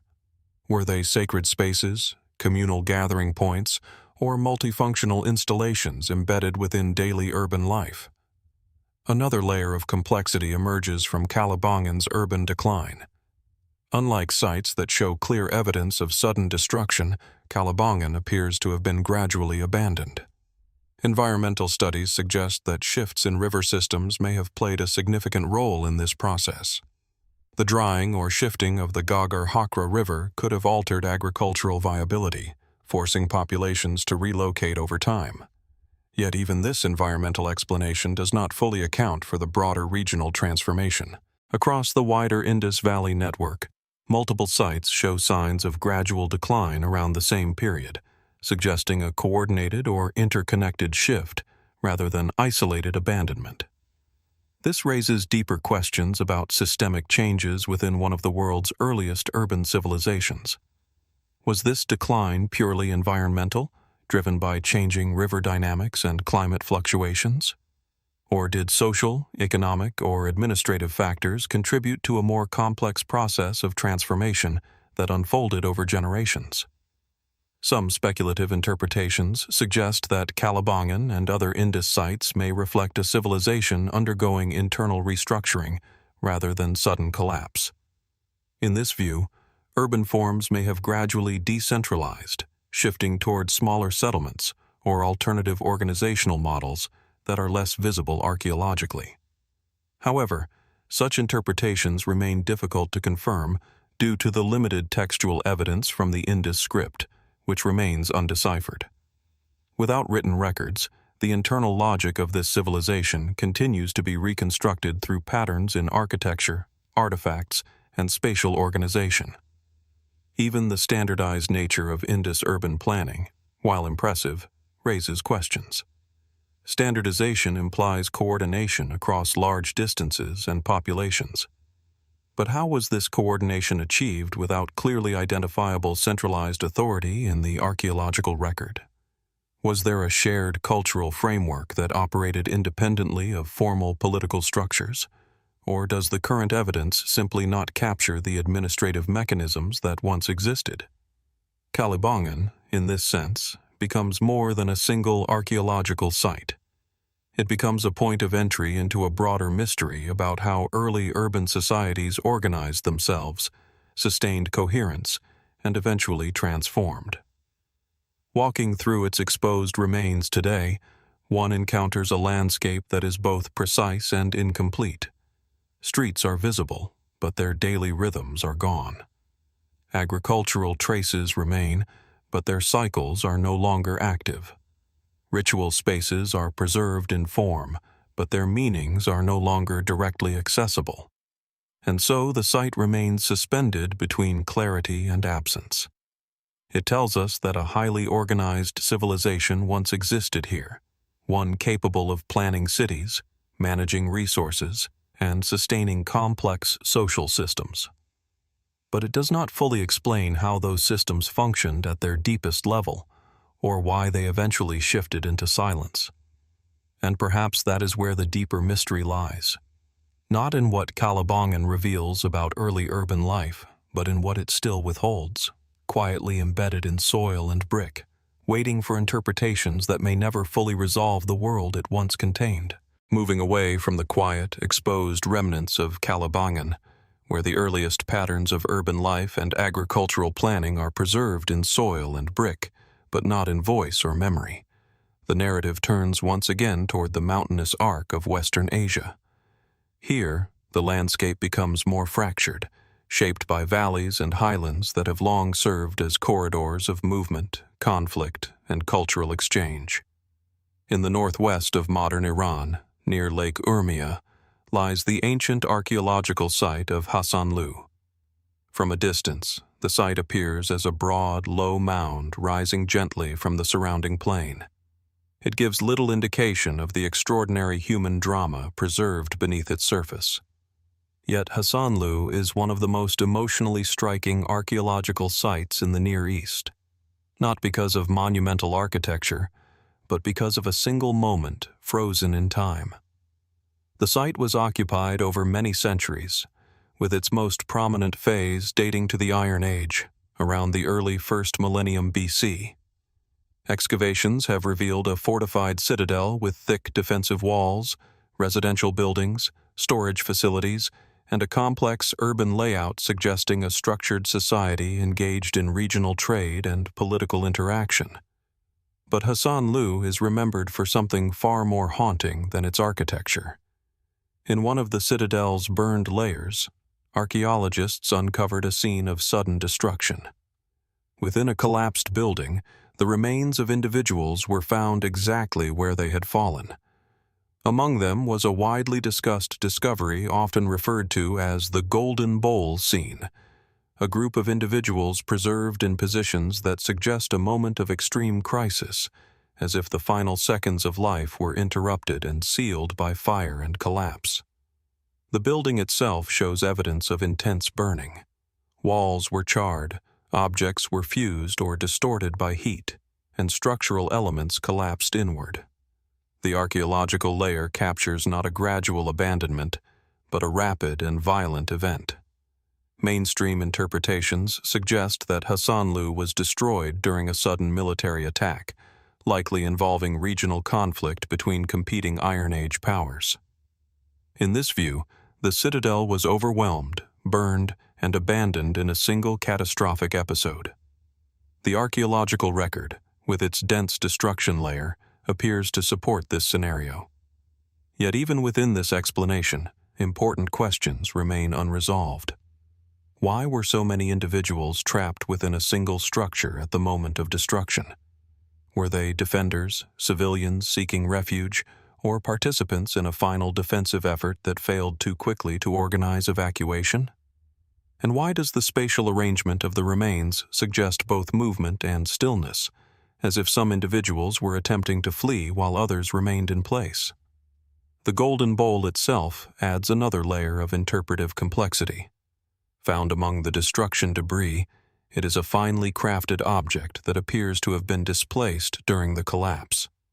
Its presence within this violent context raises questions about its role at the moment of destruction. Was it a ritual object, a symbol of status, or simply an item caught within the chaos of a collapsing structure? Beyond the immediate scene of destruction, Hasanlu also presents a broader archaeological narrative of continuity and transformation. Earlier layers of occupation reveal a long history of settlement in the region, with evidence of cultural interaction between local traditions and neighboring civilizations. Pottery styles, architectural forms, and material culture suggest that Hasanlu was part of a wider network of exchange across the Iranian plateau and adjacent regions. But the transition from earlier occupation phases to the Iron Age citadel is not fully understood. What prompted the construction of such a heavily fortified settlement at this particular location? Was it driven by increasing regional instability, shifting trade routes, or changes in political organization? Or does the fortification of Hasanlu reflect a broader transformation in how communities across the region perceived security and territorial identity during this period? Some interpretations suggest that Hasanlu functioned as a regional center of authority, controlling access to surrounding resources and trade pathways. Others propose that it may have been one of many interconnected settlements responding to broader cycles of conflict and alliance formation in the Iron Age Near East. Yet the archaeological record does not always align neatly with these models. The sudden destruction layer interrupts what appears to be a functioning urban system, leaving behind a snapshot of life that is both complete in detail and incomplete in explanation. Everyday objects remain in place.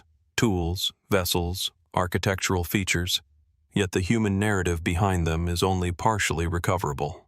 There is also a quieter, more reflective dimension to Hasanlu that emerges from its preservation.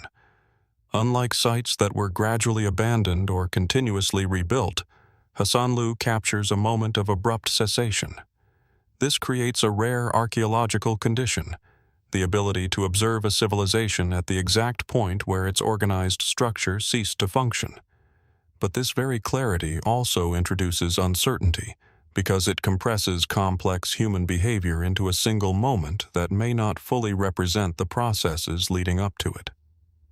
Was the destruction truly sudden in every sense, or does the archaeological layer simply emphasize the final stage of a longer sequence of instability that remains invisible beneath the burned horizon? Some speculative interpretations, while not widely accepted, suggest that Hasanlu may reflect broader patterns of regional volatility that are not fully documented in surviving records. In this view, the site becomes part of a larger network of shifting political and military dynamics across the Iron Age Near East, where settlements rose and fell in response to pressures that left only fragmented traces in the archaeological record. However, such interpretations remain difficult to verify, as the evidence at Hasanlu is concentrated primarily in the destruction layer itself, rather than in detailed historical documentation. And so the site continues to resist simple categorization. It is not merely a destroyed city, nor simply an archaeological site preserved by fire. It is a moment suspended in material form, a convergence of architecture, human presence, and catastrophe that has been partially preserved, yet never fully explained. Walking through its excavated remains today, one is left with a sense that Hasanlu does not only record what happened, but also what was interrupted. A city that existed long enough to develop structure, identity, and complexity, yet not long enough for its final moment to be fully understood. And so the question remains, resting quietly within the burned stones and silent rooms. Was Hasanlu's destruction an isolated event frozen in time, or the visible edge of a much larger story that still lies hidden beneath the layers we have yet to uncover, leaving behind the fire-frozen silence of Hasanlu, where a single moment of destruction has been preserved as if time itself hesitated to move forward? The narrative turns once again toward the broader arc of ancient urban development. The transition is subtle, but the atmosphere shifts. From sudden catastrophe, we now move toward layered occupation, where cities are not sealed in a single instant, but built, erased, and rebuilt across centuries of shifting power. In the heart of modern-day Pakistan, near the ancient course of the Indus River and close to the city of Taxila, lies the archaeological site known as Bhir Mound. At first glance, it appears understated, an uneven landscape of exposed earth, broken foundations, and scattered stone walls. There are no towering structures, no monumental facades. Yet beneath this modest surface lies one of the earliest urban layers of Taxila, a city that would later become a major center of learning, trade, and cultural exchange in South Asia. Bhir Mound represents the earliest known phase of Taxila's urban history, generally dated to the 6th to 4th centuries BC, during the period associated with Achaemenid influence in the region. It is not a single, unified city frozen in time, but rather a stratified settlement, built, modified, and reconfigured over generations. Its streets are irregular, often narrow and uneven, lacking the rigid geometric planning seen in some other ancient urban centers. Houses appear to have been constructed from mud brick and rubble, arranged in clusters that suggest organic growth rather than centralized design. Storage areas, workshops, and domestic spaces overlap in ways that reflect a living city shaped by continuous adaptation. And yet, even in this apparent informality, there is a deeper structure that archaeology is still trying to fully interpret. Bhir Mound sits at a critical crossroads in ancient geography. It lies along routes that connected the Iranian plateau with the Indian subcontinent, making it part of a vast network of trade and cultural exchange. Goods, people, and ideas moved through this region over centuries, leaving traces in pottery styles, architectural techniques, and material remains. But the nature of this connectivity raises questions that are not easily resolved. How did a settlement like Bhir Mound function within such a vast and shifting network of empires and trade systems? Was it primarily an administrative center, a commercial hub, or a transitional urban space shaped by external influence rather than internal planning?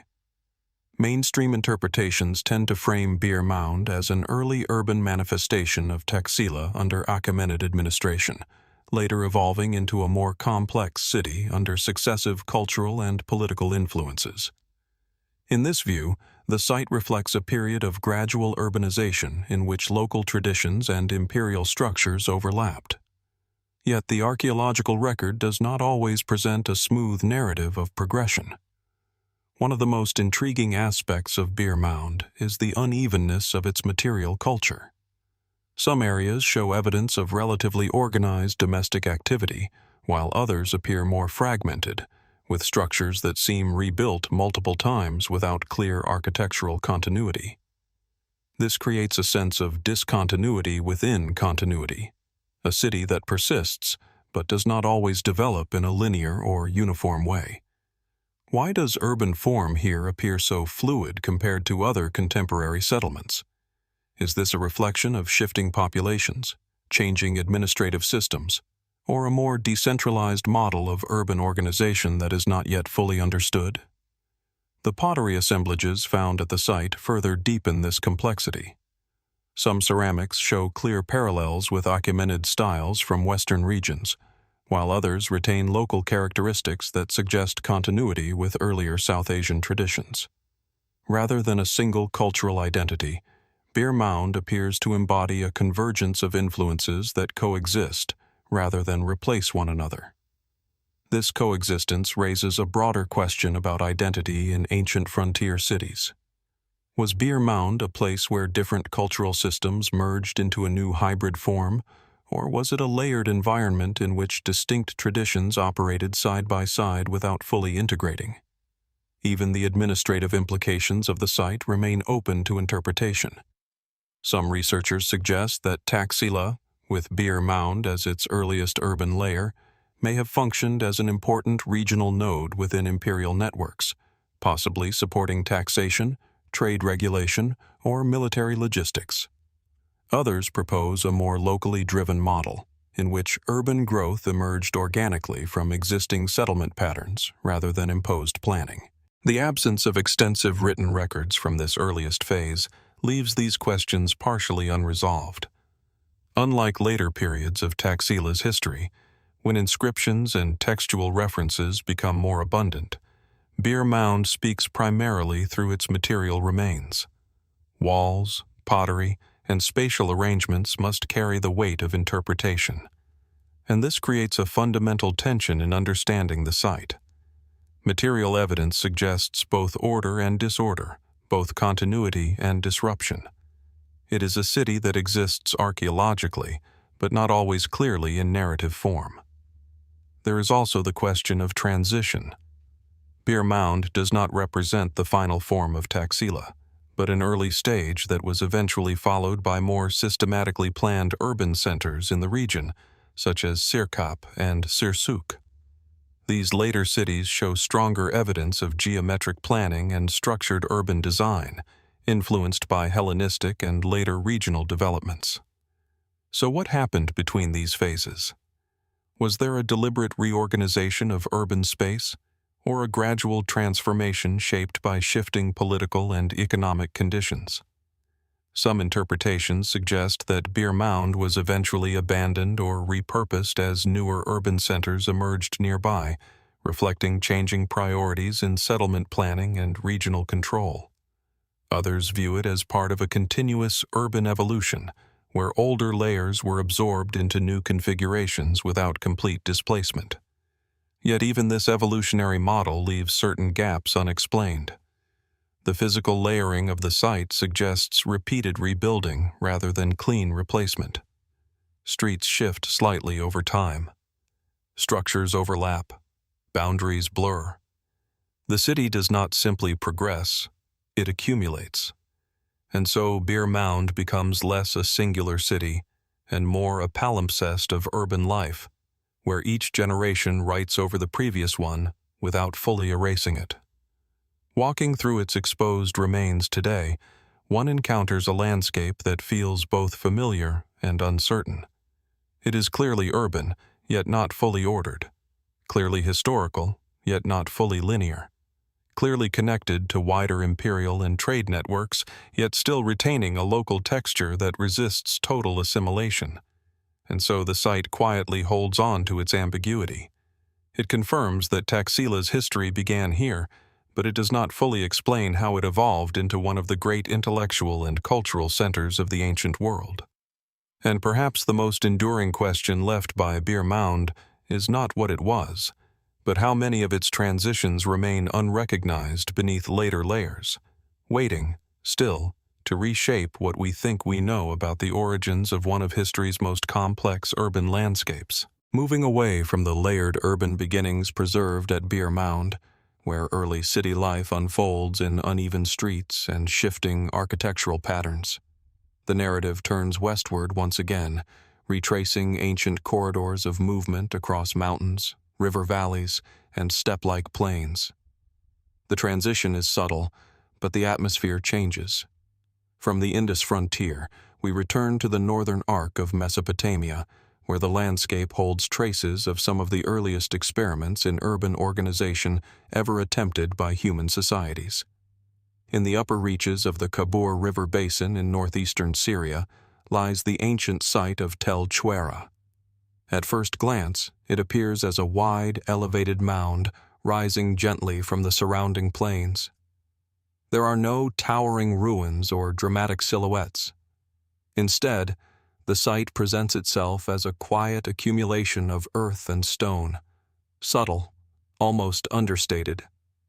Yet beneath this surface lies a city that once formed part of one of the most important early urban networks in northern Mesopotamia. Tel Chuera flourished primarily during the 3rd millennium BC, within the early Bronze Age period. It is often associated with the broader cultural sphere of northern Mesopotamian city-states, where early forms of administration, trade, and urban planning were beginning to take shape. Excavations have revealed monumental architecture, temple complexes, residential quarters, and evidence of administrative systems that suggest a society engaged in structured governance.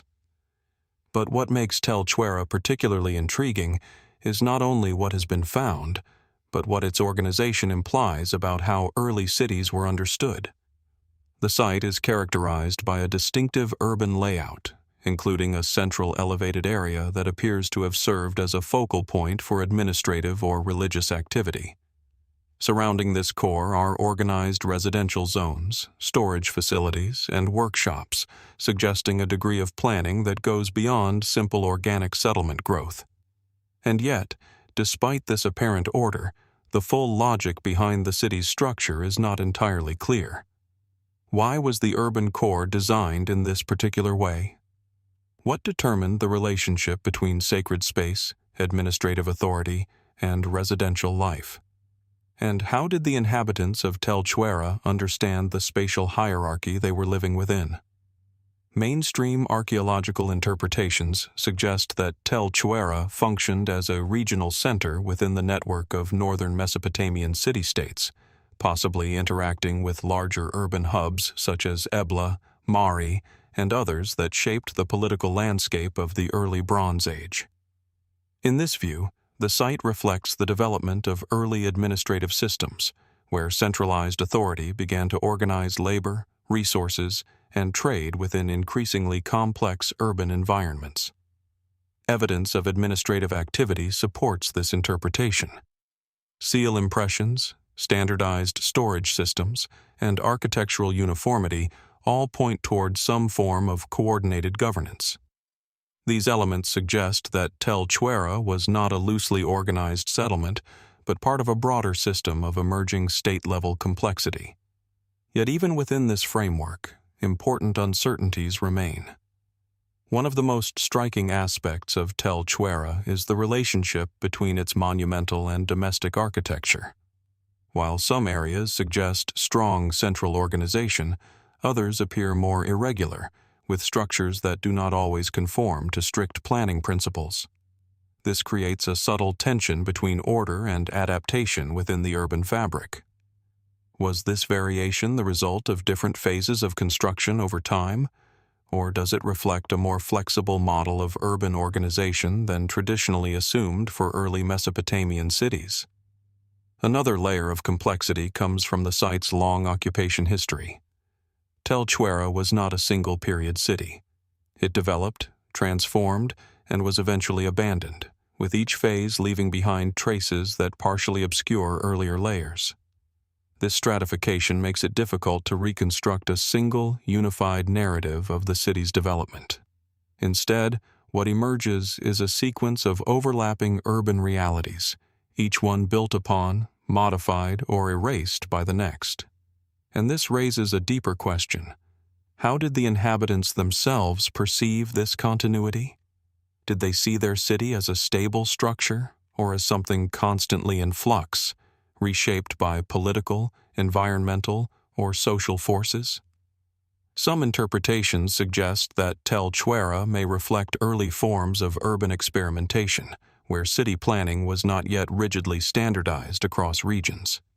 In this view, variation in layout and structure is not a flaw in interpretation, but evidence of evolving approaches to urban life during a formative period in human history. Others propose that differences in architectural patterns may reflect shifts in administrative authority or changes in the governing systems that controlled the city over time. Each restructuring phase could represent a redefinition of how space, power, and daily life were organized. Yet neither explanation fully resolves the deeper ambiguity embedded in the site. Even the symbolic function of the central mound remains open to interpretation. In many ancient Near Eastern cities, elevated areas often held temples or administrative buildings, representing a connection between political authority and sacred space. Tel Chuera appears to follow this general pattern, but the specific details of its ritual or administrative practices remain only partially understood. What rituals took place within these spaces? How were decisions made, and by whom? And how did the physical design of the city influence the social relationships within it? There are also broader regional questions that extend beyond Tel Chuera itself. During the 3rd millennium BC, northern Mesopotamia was not a uniform cultural landscape. It was a patchwork of interconnected yet distinct urban centers, each contributing to a wider system of exchange and interaction. Tel Chuera's position within this network suggests that it played a meaningful role, but the exact nature of that role is still being reconstructed. Was it primarily an administrative hub, a trade intermediary, or a ritual center embedded within a broader ceremonial landscape? Some speculative interpretations suggest that sites like Tel Chuera may preserve evidence of early urban systems that were more decentralized than later imperial models.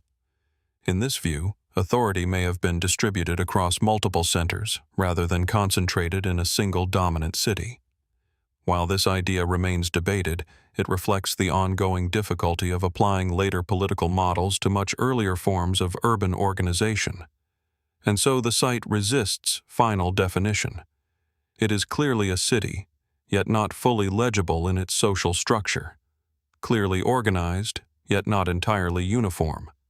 Clearly part of a broader Mesopotamian world, yet still retaining a local character that is difficult to fully reconstruct. Walking through its exposed remains today, one is left with a sense that Tel Chuera is less a completed story and more an archaeological framework, an outline of urban life that has survived, but whose internal logic remains partially hidden. And perhaps the most enduring question it leaves behind is this.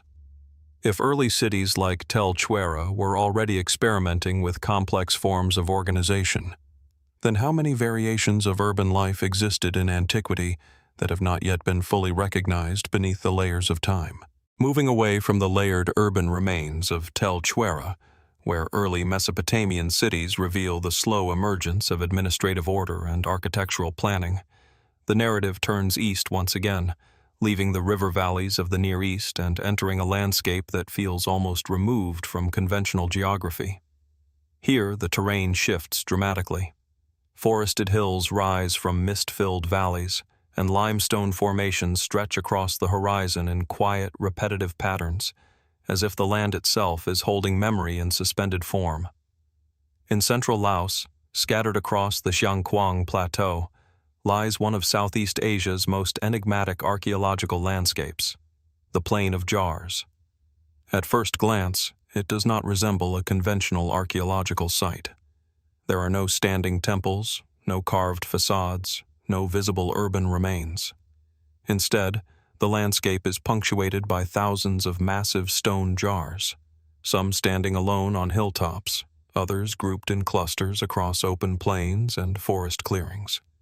These jars vary in size, with some reaching several meters in height and weighing multiple tons.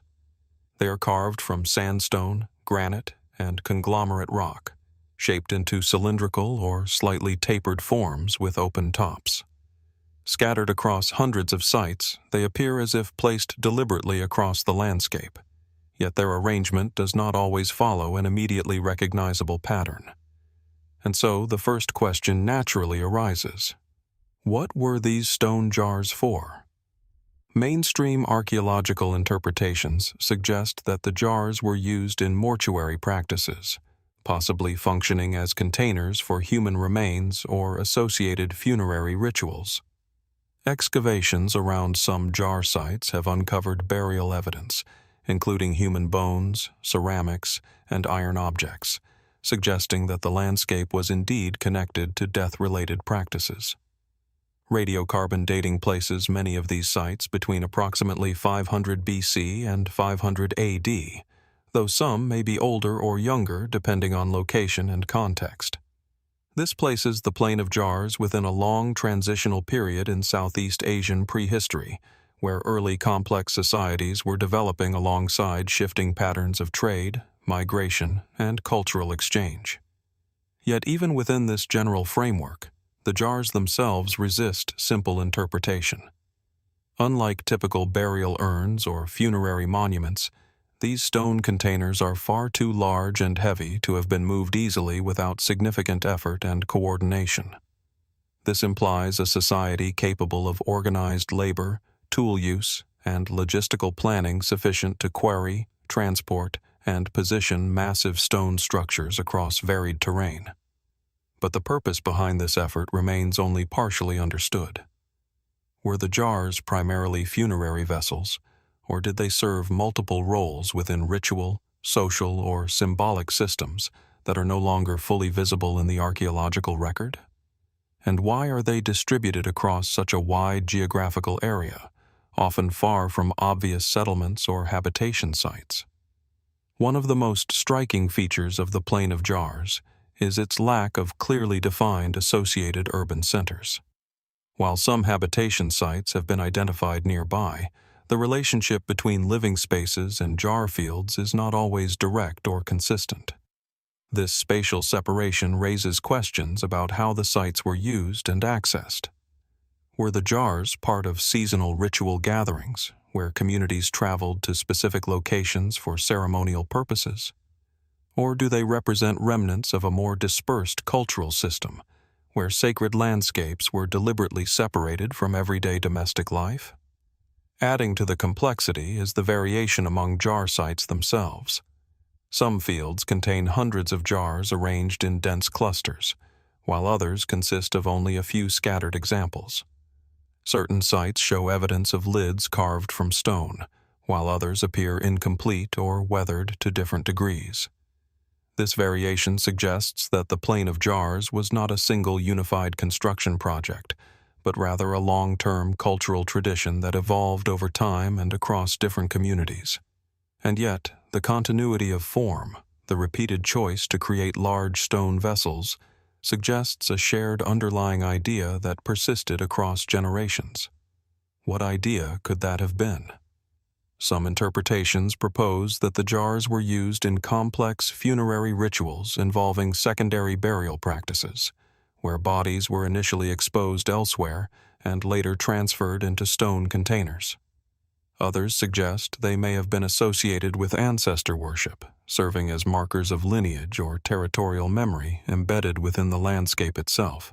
How were these massive jars carved with the tools available at the time?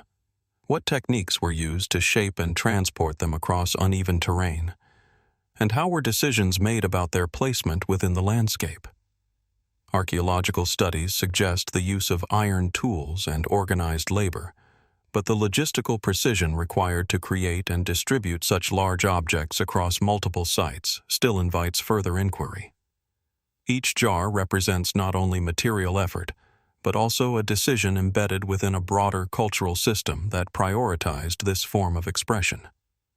Today, many of the sites remain partially unexplored or only minimally excavated, due in part to environmental conditions and historical factors affecting the region.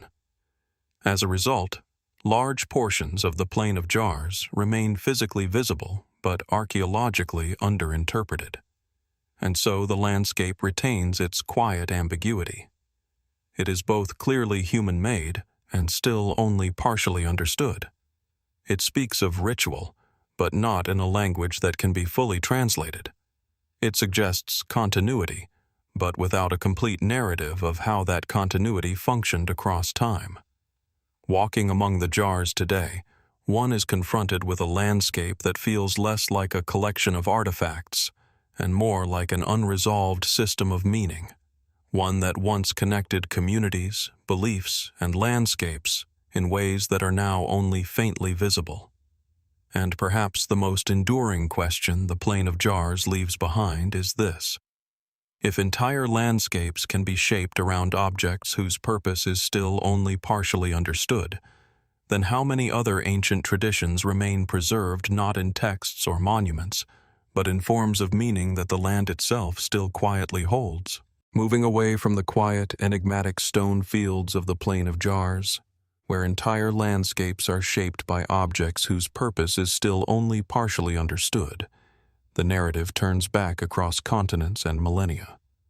The journey retraces invisible routes through ancient trade corridors, moving westward again into the long arc of South and Central Asian history, where cities rose not in isolation, but along networks that carried ideas as much as goods. In the foothills of the Mehrgarh Range near the modern city of Islamabad, Pakistan, lies one of the most layered archaeological landscapes in the ancient world, the Taxila Ruins.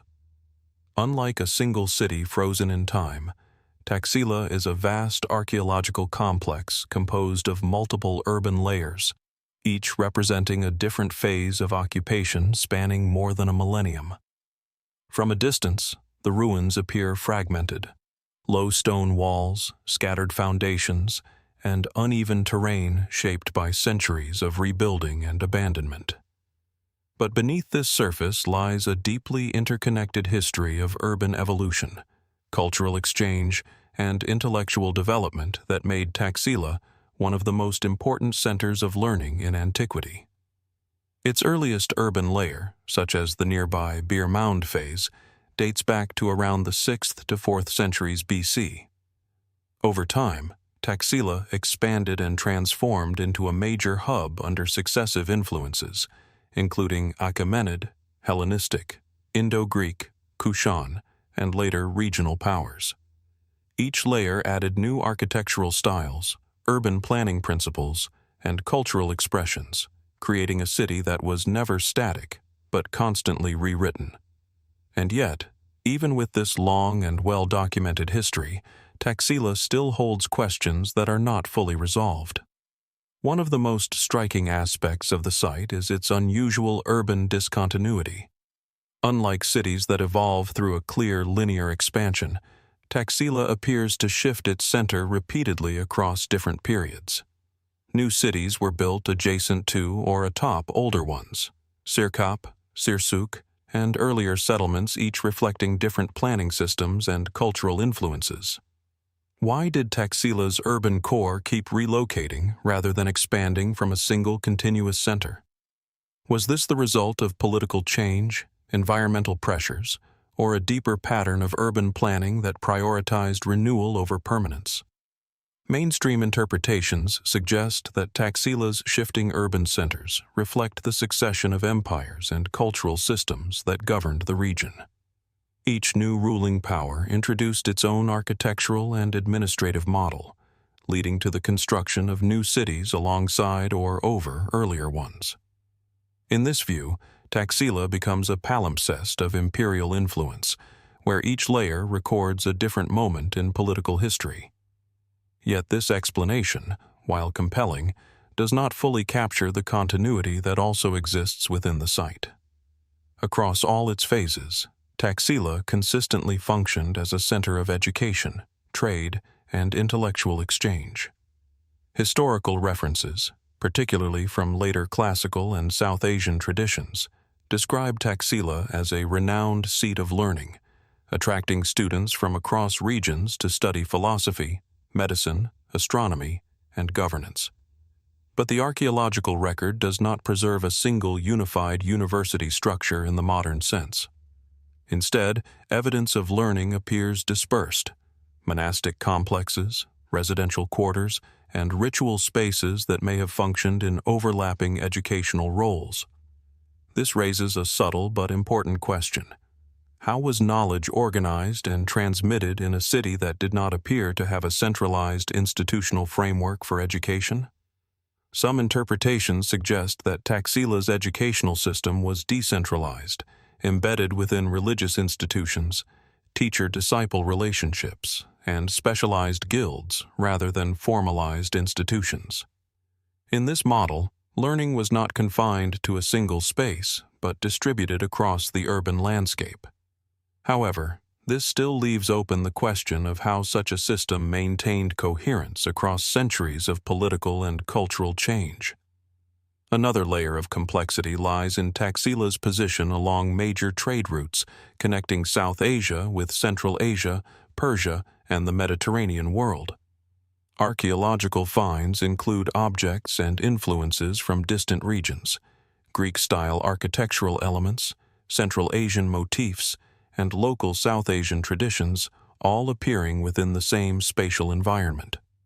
This convergence creates a city that is not culturally singular, but deeply hybrid.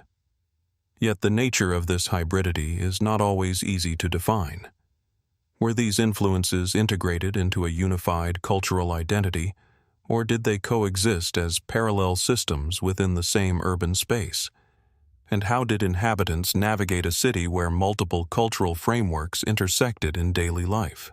The famous city of Sirkap, one of Taxila's later urban phases, is often cited for its grid-based layout, which reflects Hellenistic urban planning principles. Streets are arranged in a structured pattern, suggesting a level of planning influenced by external models. Yet even here, local architectural traditions remain visible, blending imported design with regional adaptation. This combination raises a broader question about cultural transmission. How did ideas travel and transform as they moved through Taxila? And how much of what we see is original influence versus localized reinterpretation? There are also quieter mysteries embedded within the material remains. Stupas, monasteries, residential complexes, and fortifications all coexist within the broader Taxila landscape, yet their relationships are not always straightforward. Some areas appear heavily religious in function, while others suggest administrative or domestic use, and the boundaries between them are not always clearly defined. This overlap suggests a city where sacred, civic, and domestic spaces were not rigidly separated in the way modern urban planning might assume. Instead, they appear interwoven, functionally distinct but spatially connected. And so Taxila resists a single narrative. It is at once a city of shifting political centers, a hub of intellectual activity, a crossroads of cultural exchange, and a layered archaeological archive of urban experimentation. Each interpretation reveals part of the picture, but none fully completes it. Even today, large portions of the site remain only partially excavated or reinterpreted through new archaeological methods. Each new discovery has the potential to reshape existing assumptions, revealing connections that were previously invisible. Walking through the ruins today, one moves not through a single city, but through multiple cities overlapping in time, each one partially erased, partially preserved, and partially transformed into the next. And so the deeper question remains quietly open within the landscape itself. If Taxila was never just one city, but many cities layered across time, then how much of its true identity still lies hidden beneath the ground, waiting for the next layer of understanding to emerge? This ambiguity extends to the passage tombs themselves. The two opposing passages within the main mound create a spatial duality that has prompted extensive interpretation. Some researchers associate this dual structure with symbolic concepts such as life and death, sunrise and sunset, or seasonal cycles. Others suggest that the opposing orientations may reflect a more complex cosmological framework that integrated multiple cycles of time simultaneously. Yet no single interpretation fully resolves the design. Even the internal chambers, though structurally consistent with burial practices, do not provide definitive evidence of how the space was used over time. Human remains and grave goods have been found, but their distribution and context leave room for multiple interpretations regarding ritual sequence and social meaning. And then there is the question of the carvings themselves. The megalithic art at Knowth is not decorative in a simple sense. It appears deliberately placed in relation to architectural features, sometimes hidden within passages, sometimes prominently displayed on external stones. This suggests a relationship between image, space, and movement that may have been integral to how the site was experienced. But what kind of experience did it create? Some speculative interpretations propose that the carvings may have functioned as a form of symbolic mapping, representing territories, ancestral lineages, or cosmological structures. Others suggest they may have been part of ritual storytelling systems that relied on movement through space rather than written language to convey meaning. While such ideas remain outside definitive archaeological consensus, they reflect the broader difficulty of interpreting systems of communication that do not conform to later linguistic models. Over time, Knowth was modified and reused in different historical periods, including later Iron Age and medieval activity. This long sequence of reuse suggests that the site retained cultural significance long after its original Neolithic context had faded from memory. Why did later societies continue to engage with this ancient mound? Did they still recognize its original purpose, or had it already become something else entirely? A place of inherited significance detached from its initial meaning? Today, Knowth remains both heavily studied and fundamentally open-ended. Excavation and research have revealed extraordinary detail about its construction and use, yet the deeper logic behind its design still resists complete explanation. Walking across its grassy surface, one is aware of the vast structure hidden below. Chambers aligned in darkness, stones carved with patterns whose meaning is still uncertain, and a landscape shaped by intentions that can be partially reconstructed but never fully recovered. And so Knowth stands not as a solved monument of the past, but as a question preserved in earth and stone. If meaning was once embedded so deeply into landscape, movement, and geometry, then how much of that original understanding still lies hidden beneath the surface, waiting for us to recognize a language that may never have been meant to be read in the way we expect? This ambiguity extends to the passage tombs themselves. The two opposing passages within the main mound create a spatial duality that has prompted extensive interpretation. Some researchers associate this dual structure with symbolic concepts such as life and death, sunrise and sunset, or seasonal cycles. Others suggest that the opposing orientations may reflect a more complex cosmological framework that integrated multiple cycles of time simultaneously. Yet no single interpretation fully resolves the design. Even the internal chambers, though structurally consistent with burial practices, do not provide definitive evidence of how the space was used over time.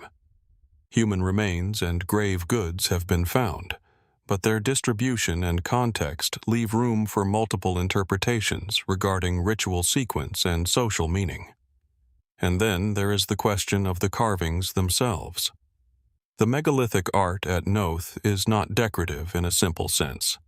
It appears deliberately placed in relation to architectural features, sometimes hidden within passages, sometimes prominently displayed on external stones. This suggests a relationship between image, space, and movement that may have been integral to how the site was experienced. But what kind of experience did it create? Some speculative interpretations propose that the carvings may have functioned as a form of symbolic mapping, representing territories, ancestral lineages, or cosmological structures. Others suggest they may have been part of ritual storytelling systems that relied on movement through space rather than written language to convey meaning.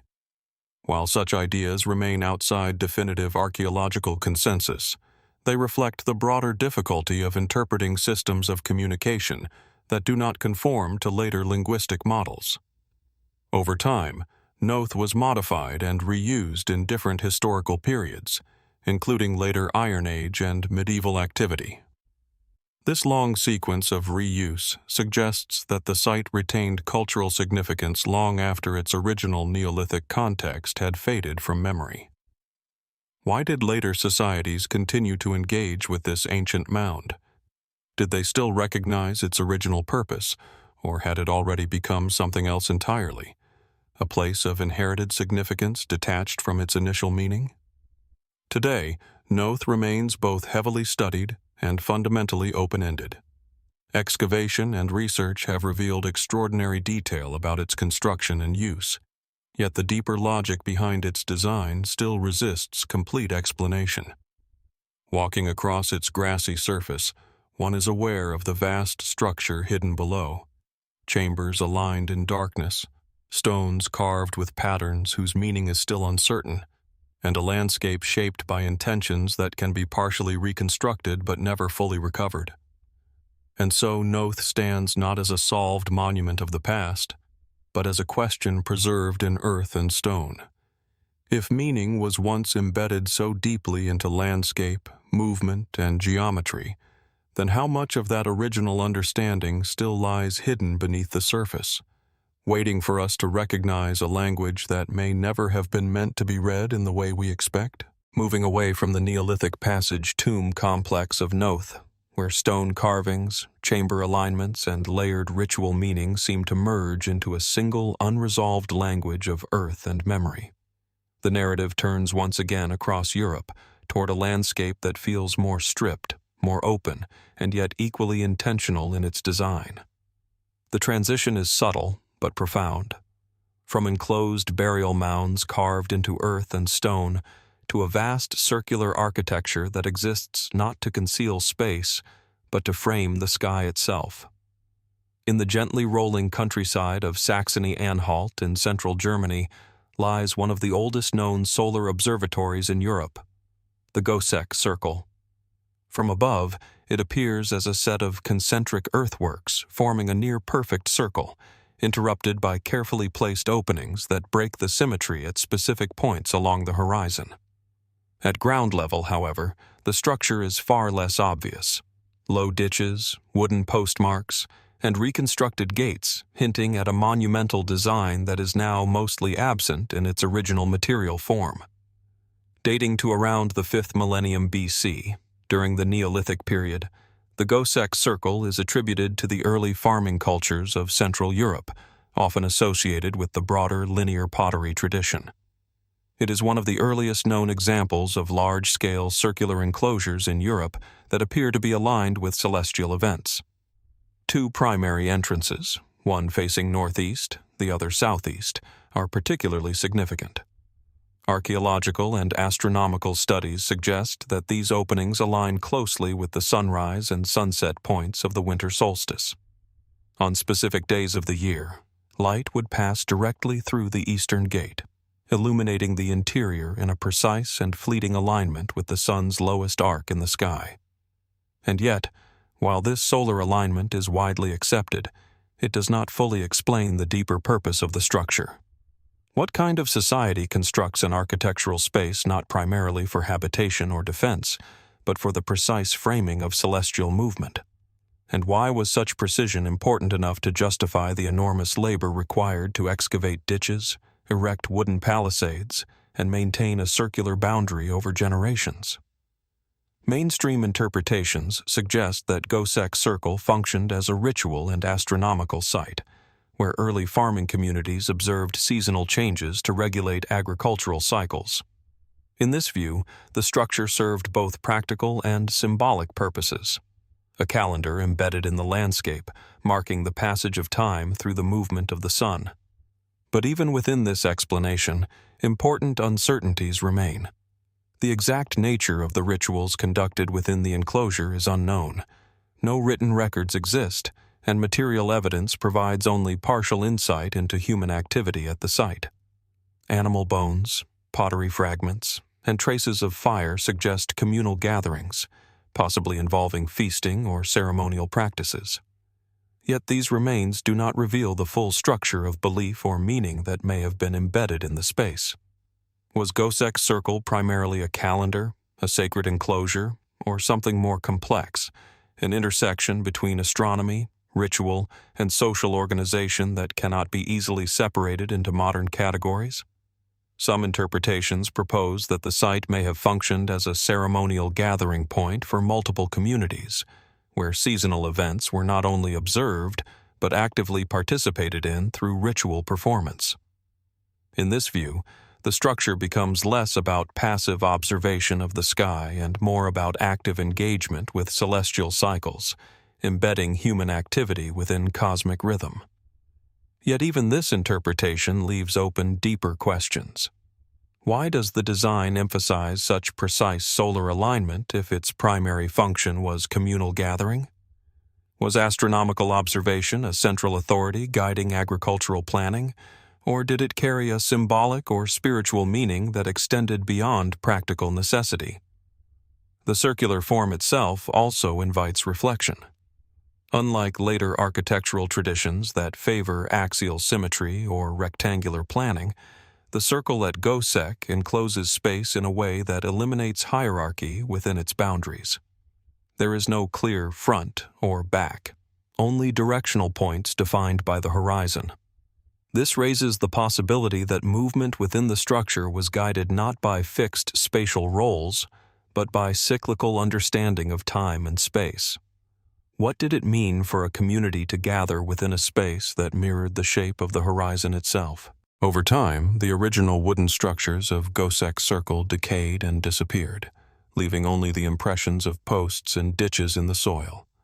The site was eventually buried, forgotten, and only rediscovered in modern archaeological surveys.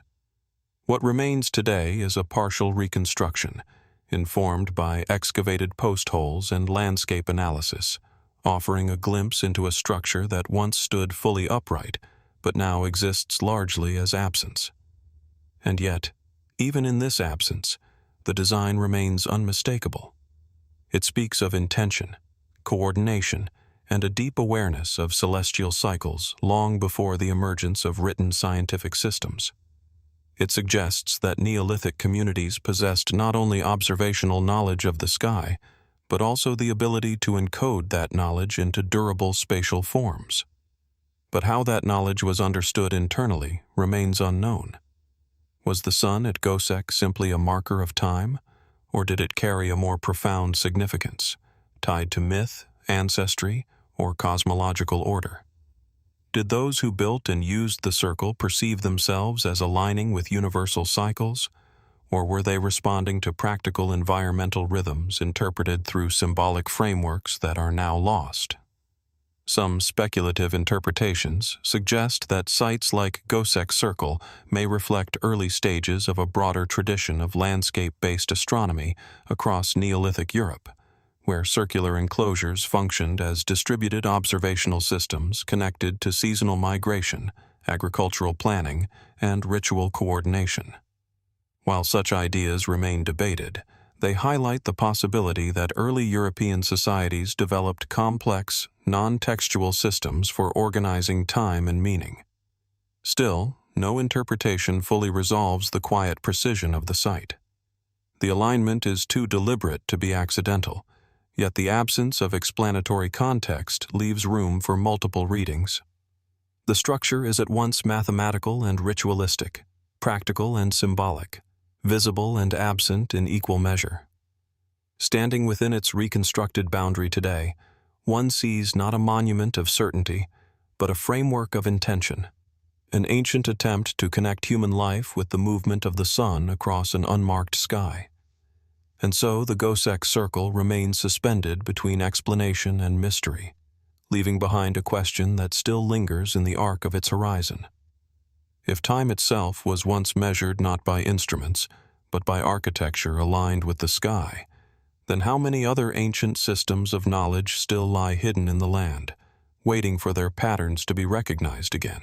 Moving away from the circular ceremonial landscape of the Goseck Circle, where early Neolithic communities aligned earth and structure with the movement of the sun itself, the narrative now turns across continents and into a far older horizon of human development. The transition is not only geographic, but temporal. We step back into one of the earliest known chapters of settled life, where the foundations of agriculture, craft, and community were first beginning to take shape in a world still largely defined by seasonal survival.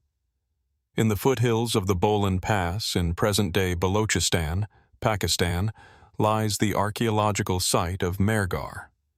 At first glance, the site appears understated. Low, layered mounds rising gently from the surrounding plain, shaped more by time than by dramatic architecture.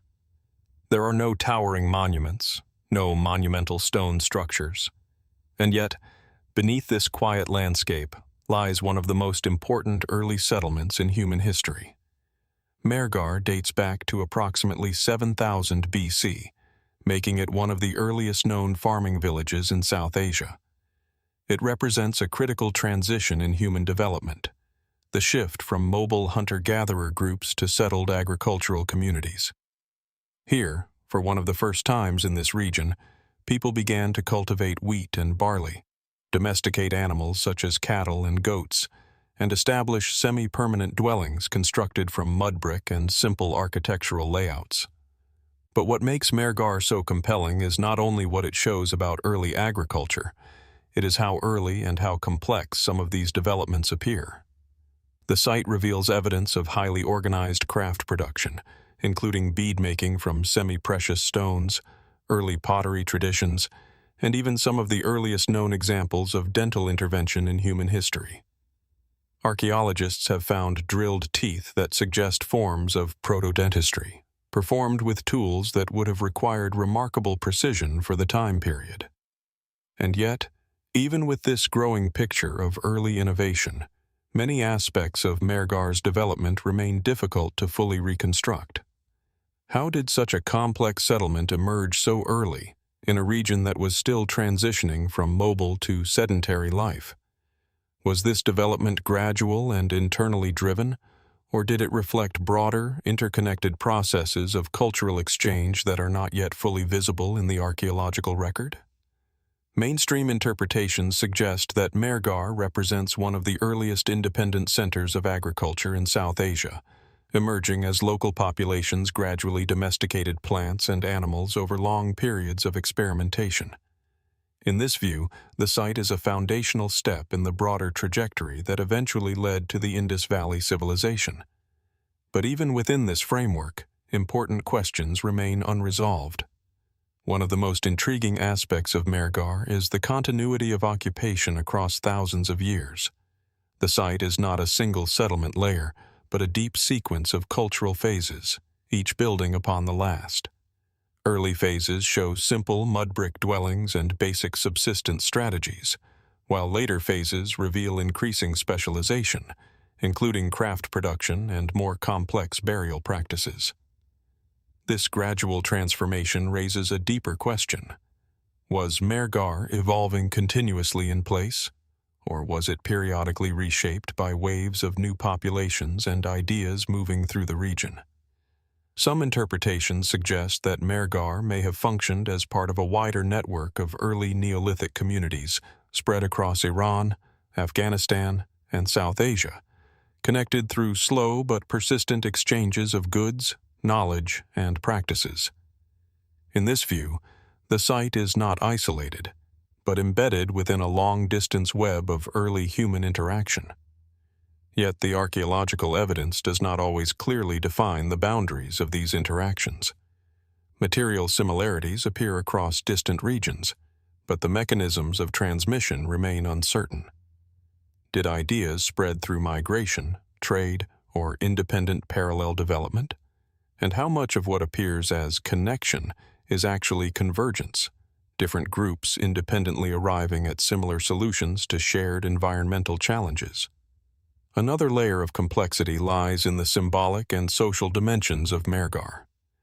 Burial sites at the location reveal carefully arranged graves, sometimes accompanied by grave goods such as beads, tools, and ornaments. These practices suggest emerging concepts of identity, memory, and possibly social differentiation. Some burials appear more elaborate than others, hinting at early forms of social hierarchy or status distinction. But the meaning of those distinctions is not fully clear. Were they expressions of inherited status, achieved skill, or ritual roles within the community? And how did early inhabitants of Mehrgarh understand concepts such as identity, ancestry, or belonging in a world where social structures were only beginning to formalize? The presence of early craft specialization adds another dimension to this question. Bead-making, for example, was not a simple domestic activity. It required selection of materials, controlled production techniques, and likely some form of organized distribution or exchange. The existence of such specialized production suggests that Mehrgarh was not merely a subsistence village, but a community with emerging economic and social complexity. Yet the structure of that complexity remains partially hidden. Was craft production centralized or distributed among households? Was it linked to ritual activity, trade networks, or emerging social elites? The archaeological record provides evidence of activity, but not always the social systems that organized it. Over time, Mehrgarh underwent gradual transformation, eventually giving rise to later cultural phases that are often associated with the early development of the Indus Valley civilization. This long continuity suggests a deep historical thread running through the region, connecting some of the earliest experiments in settled life to one of the world's earliest urban civilizations. And yet, even this continuity is not without ambiguity. The transition from early village life to more complex settlements is not marked by a single clear break, but by a slow accumulation of changes in architecture, material culture, and subsistence strategies. This makes it difficult to pinpoint when, or even if, a decisive shift occurred. Was there ever a moment when Mehrgarh became something fundamentally different? Or is its history better understood as a continuous unfolding of increasingly complex human organization? Today, the site remains partially excavated, with much of its stratigraphy still buried beneath the surface. Each layer represents a different moment in the long process of human adaptation, experimentation, and transformation. And so Mehrgarh stands not as a finished story, but as a deep archive of beginnings. It shows us that some of the most profound changes in human history did not emerge suddenly, but accumulated slowly, almost imperceptibly, across generations.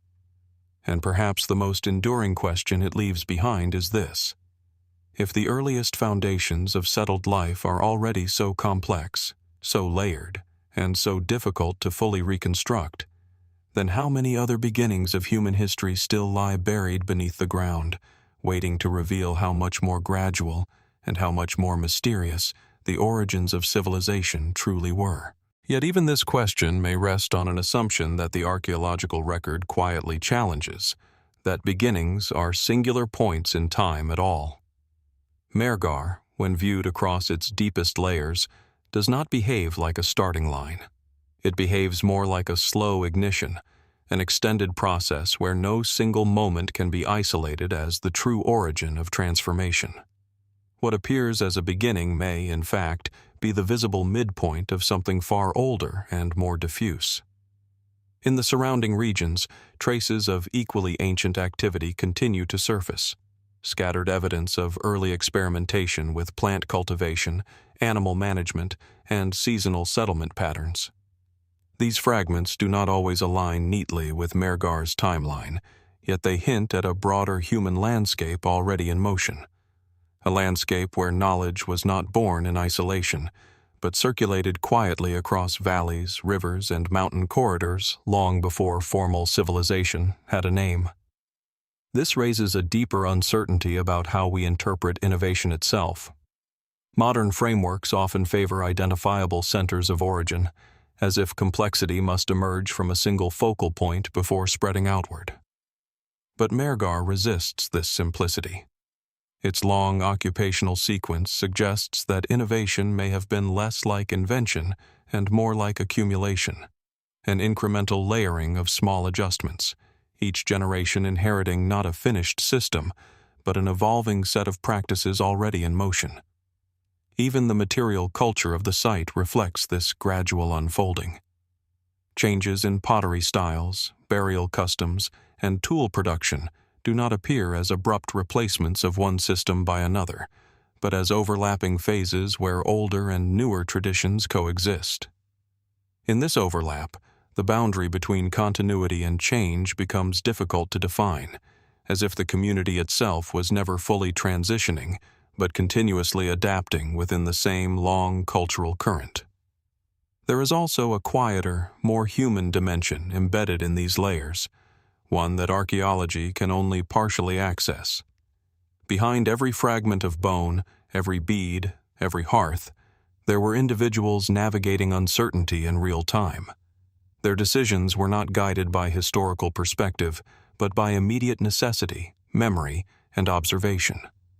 What we interpret as development was, for them, simply life unfolding under changing conditions. And yet, despite its antiquity, Mehrgarh does not feel distant in the conceptual sense. The patterns visible there, settlement, specialization, adaptation, and continuity, mirror the same structural principles that define later civilizations. This continuity suggests that the roots of complex society are not confined to dramatic breakthroughs, but are embedded in a far older human tendency toward organization, cooperation, and incremental refinement. The difficulty lies in recognizing how much of this process remains invisible. Archaeology captures what survives, not what was most important in daily experience. The rhythms of conversation, the transmission of knowledge between generations, the subtle agreements that hold communities together, these rarely leave physical traces. Yet they may have been just as essential as tools or architecture in shaping the trajectory of Mehrgarh's long history. In the end, Mehrgarh does not simply expand our understanding of early settlement. It destabilizes the very idea of a clear origin point for civilization. It suggests a world where the foundations of human complexity were laid not once, but continuously, across countless small decisions made in ordinary moments. And if that is true, then the question is not only what happened at Mehrgarh, but how many other silent transitions like it have shaped the human story without ever announcing their arrival.